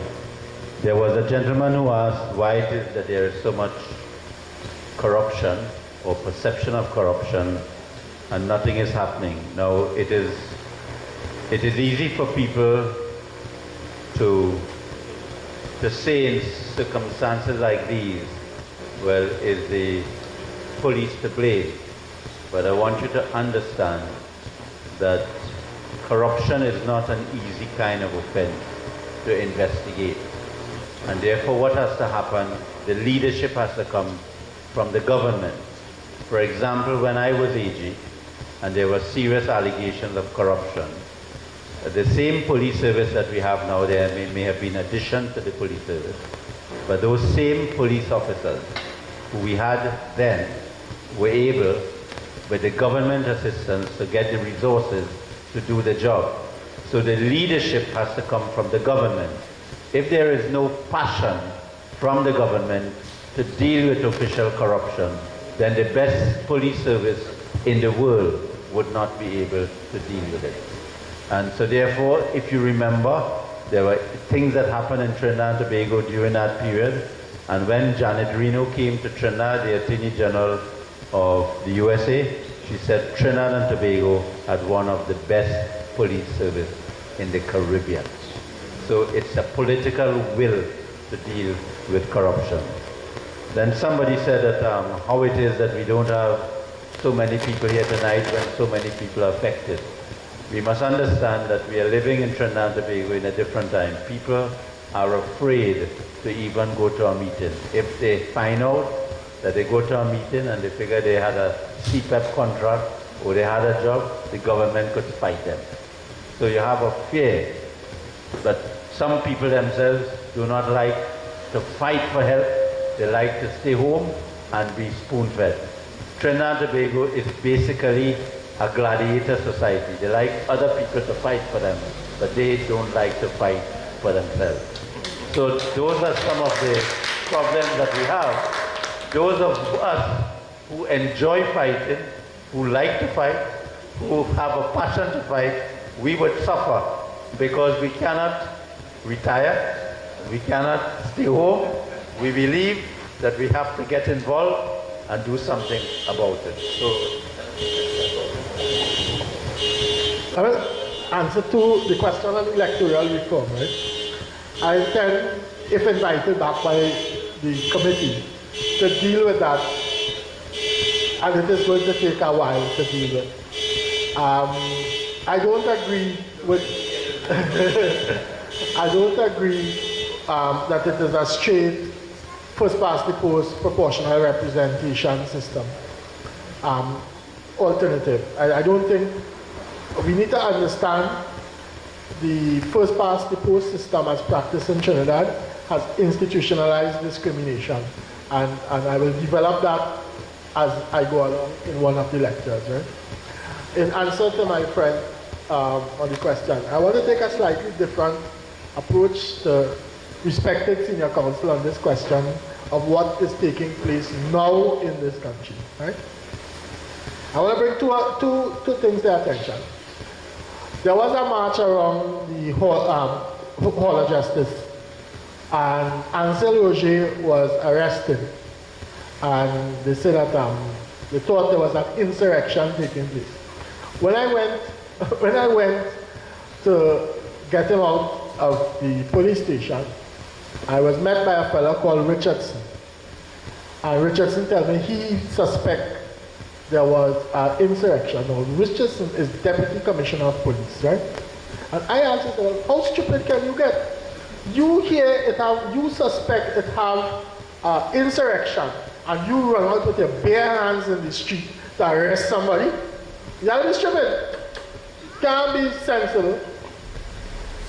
You understand that there's an allegation that there was marijuana found at the Prime Minister's residence, right?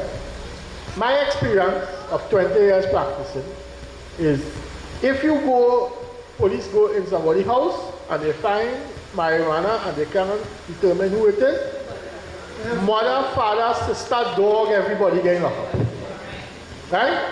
Richardson, on the other hand, was present and something else happened.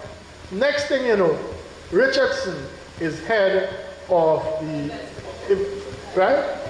So the institutional decay of this country is so rapid, so perverse, and so spread across so many institutions that there is no check and balances existing on abuse of political power. In other words, to put it in simple language, we have an eat-a-food government. And in order to have an eat-a-food government, it had to have plenty of people feeding on the food chain. And that is what we have to stop in this country. Beg the indulgence of the table. My personal people here want to talk. I just wish to let the head table know two things. The type of movement that we're supposed to have in the area, we cannot, according to what Mr. Maraj said, I would totally agree with him. In this area, we have about 22 police officers that reside in this area. There are approximately 3 that are seniors. This guy, you see, Mr. Thomas, he's a senior superintendent of police. He sit down there quiet. He's a senior superintendent of police. He making trouble, you understand? There are over 28 members of the regiment and an unlimited number, the last count, of Coast Guardsmen. So if we were to move in a particular channel, without your proper guidance, according to you, it could be a whole big victimization thing. They're trying to get a land, and the remaining part of the government so we can get victimized. And another thing, the other thing I wish to take to assist Mr. Abdullah is that we have the use of this content here today. Inside of this content, 5 days a week, there are musical classes. Sometimes there are people like Chucky, myself, Destra. There are members of the police band. I want to especially mention one, Alexander, that comes here and has people outside here with trumpet and trombone. They teach people to play hand and pan here, and they are graduated. Sometimes Jit Samaru. Can Professor Fillmore, you have all those youths. In fact, before we came here today, we had to move all those pans from here because tomorrow is a holiday, but the classes stand back on Monday. So I just want to assist you. So I just want to assist you in understanding that you are part of us, but still we say it is not a dead community. And a lot of people have graduated. A lot of people who have graduated, there are at least 3 people that I know from these musical classes. They have graduated to be members of the New York Philharmonic Orchestra. So there are things that are going on in Malik. And I want the people that come in to understand that. And what I can invite you again is that any day besides not today, just take your car and come up. Any afternoon after 3 o'clock. And the amount of trombone and trumpet and pan you will be hearing playing here. Sure. Thank you very much. But I want to advise is that TB age 43, 45. Somebody wants to come out. That's calling of the security. Right. Yes, good night. Comrade Vidal, Comrade Bashish, Senior Chief. Senior. Now, when I show up here, actually, Comrade Bashish, I'm frightened to actually say my name. You know why. But I have to. My name is Joseph Richardson. Yes, no relation, or maybe somewhere along the line, we will find that out. Mervyn, somewhere along the line. Next time you see me in a meeting and they say Mervyn, I don't say Richardson, you're not coming and speak. Anyway, so much for that. Let's get on to brass tacks. Now I'm familiar, people might know me with the Shagarama situation, but I didn't come here to talk about the Shagarama situation tonight. I came here because I've been on this situation here back in 2007, when they were evicting the people out from here.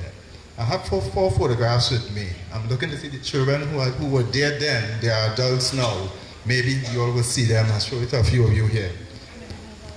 They maybe, right? There's a lady who passed on. I have photographs of her too. When, the trauma, not too long after she passed on. I believe you all know who that is down there, right? Now, let's get on to brass tacks. We have 6 weeks to go. We have to negotiate with somebody your situation. What do you think? We should be negotiating with the UNC? No. Or the possible parties that that should be in government? What do you think, people? Why everybody saying, You know why you're saying, Because the photographs that I have, it was the PNM who was putting you out. Yeah? Remember that? Yeah. So what my solution here is to the panel. We need to talk to the PNM faction here. And, they are outside looking to come in, they need your vote. We need to have, as my brother Shiraz would say, we need to have a commitment from these people as to a solution, the way forward for you all. And this needs to be taking place now, within the next 6 weeks. 6 weeks to go, yeah? So we had to get to work immediately, yeah, people?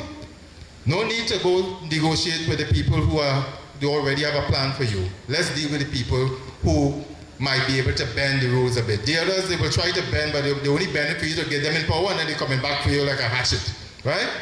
So what do you say? You have 6 weeks to go. What do you say? Keep these people, keep this wicked government that is here. Now, I've gone full political. You all saw what is happening with us down in Shagaramas, and if you didn't see it, you have DVDs in your hands right now. Go home and watch those DVDs and tell me if that is a government that should be in office. We need to negotiate with the other people that is coming in. Let's get down to it. No more talking about who you like Kamala and thing. Forget that right now. These people are coming for us. If they go back into office, we need to take them out of office. What do you say? I didn't hear you. Yes, don't choke on it. We're not tired. We don't get tired. I see, brother senior counsel here, but he don't sleep. He's like another Jack. He don't sleep, right? We have been fighting, right? We have been fighting. Brother Abdullah have been fighting all his life. He should be in the next government. He should be in the next government. We have the brains of Vidal. Now everybody have brains there, but I tell you, Vidal is something else. And he should be in the next government. But But there's a way to make it happen. People, these guys have been working the ground. So the chances going to come for them, and we're going to make it happen. But for now, what I say, the solution for this situation here, we need to go negotiate with the next people in office. We cannot work with these people. Thank you.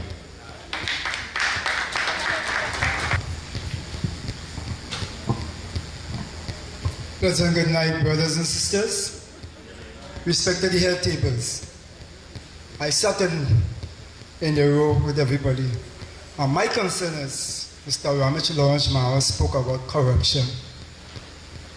And I have a problem with that. My problem is, if we have a Prime Minister of Trinidad and Tobago, and Mr. Ramesh also said that all the institutions fall down, who the Prime Minister account to? The next thing I heard Mr. Atkins Villard said, we have the power. Are confused. Because if to say that the government supposed to fear us, why it is we fear them? Why it is we can't hold the Prime Minister of the day accountable? Get integrity of crime. If somebody to let her answer why all these allegations is hanging over her head. This is coming to brilliant every day. I think they should stop. We're supposed to now call for her to resign. That's my vote. Thank you. So much, well, no, I do have a question. I work in the immigration division, and I don't know how many people would have seen the government's voices, propaganda programs that they have cut into people's television. There's one in particular, I haven't seen it on the television, but I saw it on the UNC website, that deals with the immigration division. And it explicitly states that you can get a passport now, currently, within 2 weeks. You renew your machine-readable passport and get it within 2 weeks. And I know for a fact, because I have to tell people every day, that machine-readable renewal at the moment is taking 2.5 months, and that a first-time machine-readable application is taking at least 3 months, likely to about 3 2/3 of a month. So I want to know, how do we address publicly funded government propaganda that is explicitly false, and who is it that we're supposed to hold responsible, and how do we do that? Good night to the panel and ladies and gentlemen. I just want to take this little opportunity to ask my brothers and sisters to let us stop sitting down and waiting for someone to come along. We know what the fight is about, and we need to stand up. We say stand up by yourself, even if you're standing alone. But some of us like to be in the dark and we watch, and we need to stop behaving like that. We need to come out, because this is something that concerns all of us. Sometimes you may say, that doesn't have nothing to do with me. But when it comes to your doorstep, what it is you're going to do? That's a question we all have to ask ourselves, because it involves all of us. I want to also take the opportunity to thank all the gentlemen that's on the panel tonight. And I have a question for the government, really, Jillinger and Mr. Mulinan. Why do they tell themselves that we do not deserve a piece of the pie? I just would like to know that. And Mr. Abdullah, there is something that I keep in my mind all the time.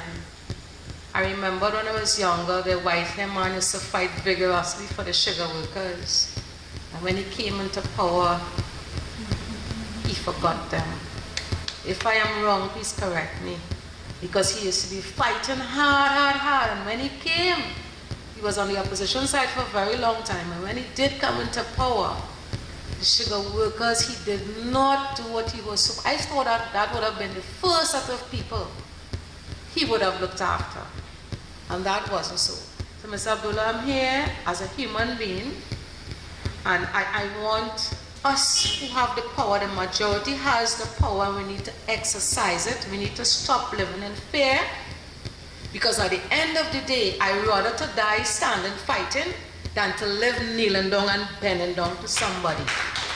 And I want you all to understand that this fight might have just begun, and it's not for me alone, it's not for my neighbor, it's for all of us. And we need someone that is standing up, because the poor man have been neglected for years. When we die, the poor is not going to take anything, and the rich, they're not going to take anything neither. But we all see that they keep fighting and grabbing at more. We are human beings, and we just ask to be respected as human beings. Even the vagrant in the street is supposed to be respected, because we are all human beings and we are entitled to live comfortable, and we know that there is enough in Trinidad and Tobago that all of us can afford to live comfortably. We are in the 20th century, so we're going to go forward. And Mr. Abdullah, I'm looking forward to you, because I'm on the bandwagon with you. I don't want when I see, because I will tell you about it. I do keep these things in mind. And everybody, I want to say thanks for coming on behalf of the community and everybody. And I hope that we can do this in the near future again, and more people would come out, and let us focus on the fight. Sometimes you get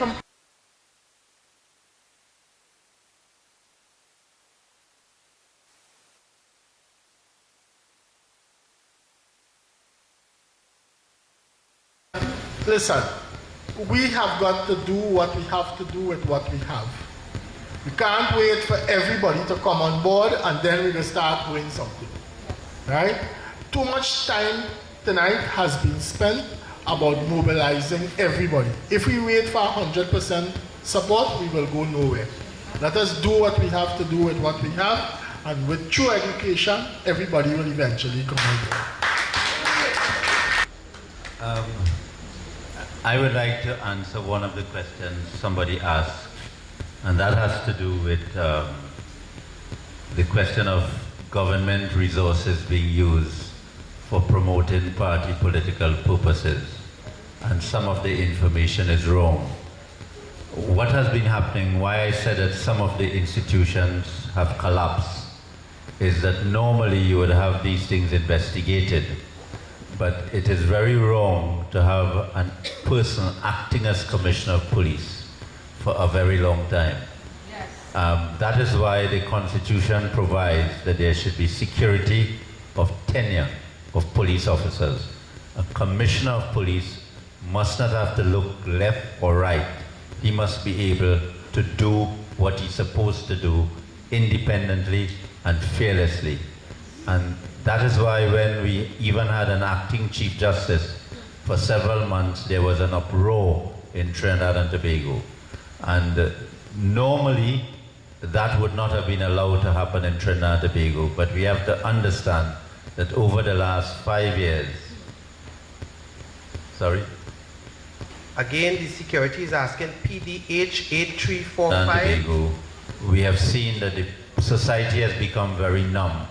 And meetings like these, the purpose of it is to stimulate people, to let them understand they really have the power. You could imagine what the people of Trinidad and Tobago can do in 6 weeks' time if they really make up their minds, what they could organize. As I said, a coalition of the people. You could even affect the two major parties in Trinidad and Tobago. That is the kind of power the people of Trinidad and Tobago have. So therefore, spread the word, decide what you want to do, and we are going through in certain areas, and we are doing the same thing in order to let people know what can be the result if you do not act. So thank you very much. I enjoy coming here tonight. Thank you very much. Thank you very much. Brother George Joseph, you wanted to say something very quickly on behalf of the Government Daily Paid Retirees Association? Not only the association, okay, but about this Malik area. My name is George Joseph. I am the Vice President of the Government Daily Paid Retirees Association. This what is going on here. It isn't new to me. Dr. Williams sent a message direct to the police and the land company at the time. They had the superintendent of land to break houses in Malik area. I was at the head of that group. The people on this side that was squatting They say there are 6 Avenue people. They were not with squatters.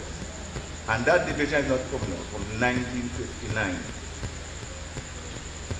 When they built those houses here, those temporary houses out of ply, my auntie-in-law was living there. When they brought them from Mangaroos, we were doing those 2 5-stories in Mangaroos. They were temporarily built, and when the houses were finished, they started sending back the people. I had a cousin who was living with my auntie-in-law. What happened to him? He was working as a regiment. So the $4 rent that auntie used to pay, it could be no longer paid by her, because she had this young man who is working for a salary.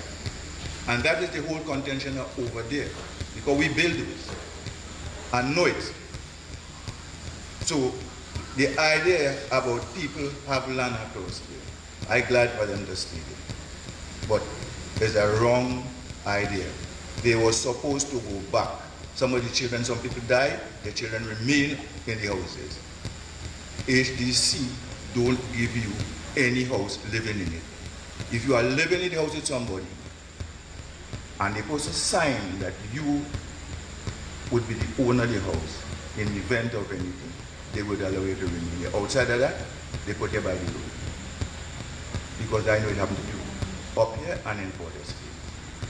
Okay, well, that part of the fact finding that we will do, because you have a sense of that history, we'll have to get that history as well. So all right? I would talk to you concerning that. Okay, all right. Thank you very much, George. Okay, well, let me just respond very quickly to one or two of the points. Earl was talking about as the Prime Minister resign. Earl, we passed that stage, you know. There's an election on the 7th of September, and the people have to say whether they want her to stay or not. So there's no issue of calling the Prime Minister to resign or not. It is for the people to decide to vote her out. That's where we are at. And the issue of accountability, well, that's the collapse of the institutions. And that is why we are saying that this First Republic has collapsed. It has failed. And we need new institutions which require constitutional reform and so on. But it's too late for us to get into that detail tonight. So that we can have accountability of not only Prime Minister, but of all the important office holders in the land. And that is why we have to change the relations of power, so that the Prime Minister does not have all the power that the Prime Minister has. And that comes back to a point that regardless of who becomes Prime Minister, it could be me, it could be anyone else, if we don't have the systems of proper checks and balances, so that the people have power, instead of having maximum power in the hands of a maximum leader, then we are going to get the same problem recurring over and over and over again. So it's not just who we go put, it is we having to change the relations of power and changing the systems and the institutions, so that power is put in the hands of the people, so the people can act as a real check and balance on the elected officials and so on. And that is what we have to go towards. I've said that in a short way without giving the details, because time will take, too much time will be in the details. So I've said it in a way that perhaps we can't all catch what I'm saying, but we will have to come back, as the sister said, for us to come back and to continue this discussion. I just also want to say a very big thank you to the community for coming out here this evening, and a special thank you as well. Well, I know Atkins will wind up, but just to say a very thank you for having us in this citizens' intervention, and that we are going to be here on an ongoing basis as we continue, because the fight for justice is not a fight that ends with one meeting. It's an ongoing fight, so we're going to be here with you until we are able to get justice for the people who are quote-unquote squatters, for the people who are living in the decanting center, and for other problems in the community. We're going to be here with you, working and fighting for justice. Thank you. I just want to Martin. Yes, the very point you're making about all the young people who have graduated out of here is what I was saying. But that is being done by individuals making effort without any resources coming in a big way from the government. But if the government was to invest, instead of the thieving, invest money in the community and in this panyard, then so many more young people would be playing all over the world and earning an income. That's the point we want to make. Yes? And that is what has to happen. And all the talent has to be, therefore, encouraged by way of significant investment in the communities and in nurturing and developing that talent so that they can, many more than just 3 could be performing. Okay? For the benefit of everybody here, there's a show on Channel 9, and I told Mr. Abdullah that, and I want to say it for the benefit of everybody here. And anytime you reach, they say, and we keep our eyes on the leaders. We only used to see Kamla Persad-Bissessar and Rowley coming up. Last night, I was shocked. After the show, Mr. Rowley and Kamla, Mr. Abdullah face come up. Channel 9. So I was shocked. I tell this lady, I say, watch now. You better record it, but I think we recorded it. I will put it on a CD and give it to you. So for a particular point in time, I'm still saying, although you brought up the point concerning what goes on inside of here, everybody is now taking notice that Mr. Abdullah and the MSJ exist. And I hope that when you become the next Prime Minister of Trinidad and Tobago, you will not forget Malik. It's an excellent note to end on. I want to thank Mr. Persad-Bissessar for joining us this evening.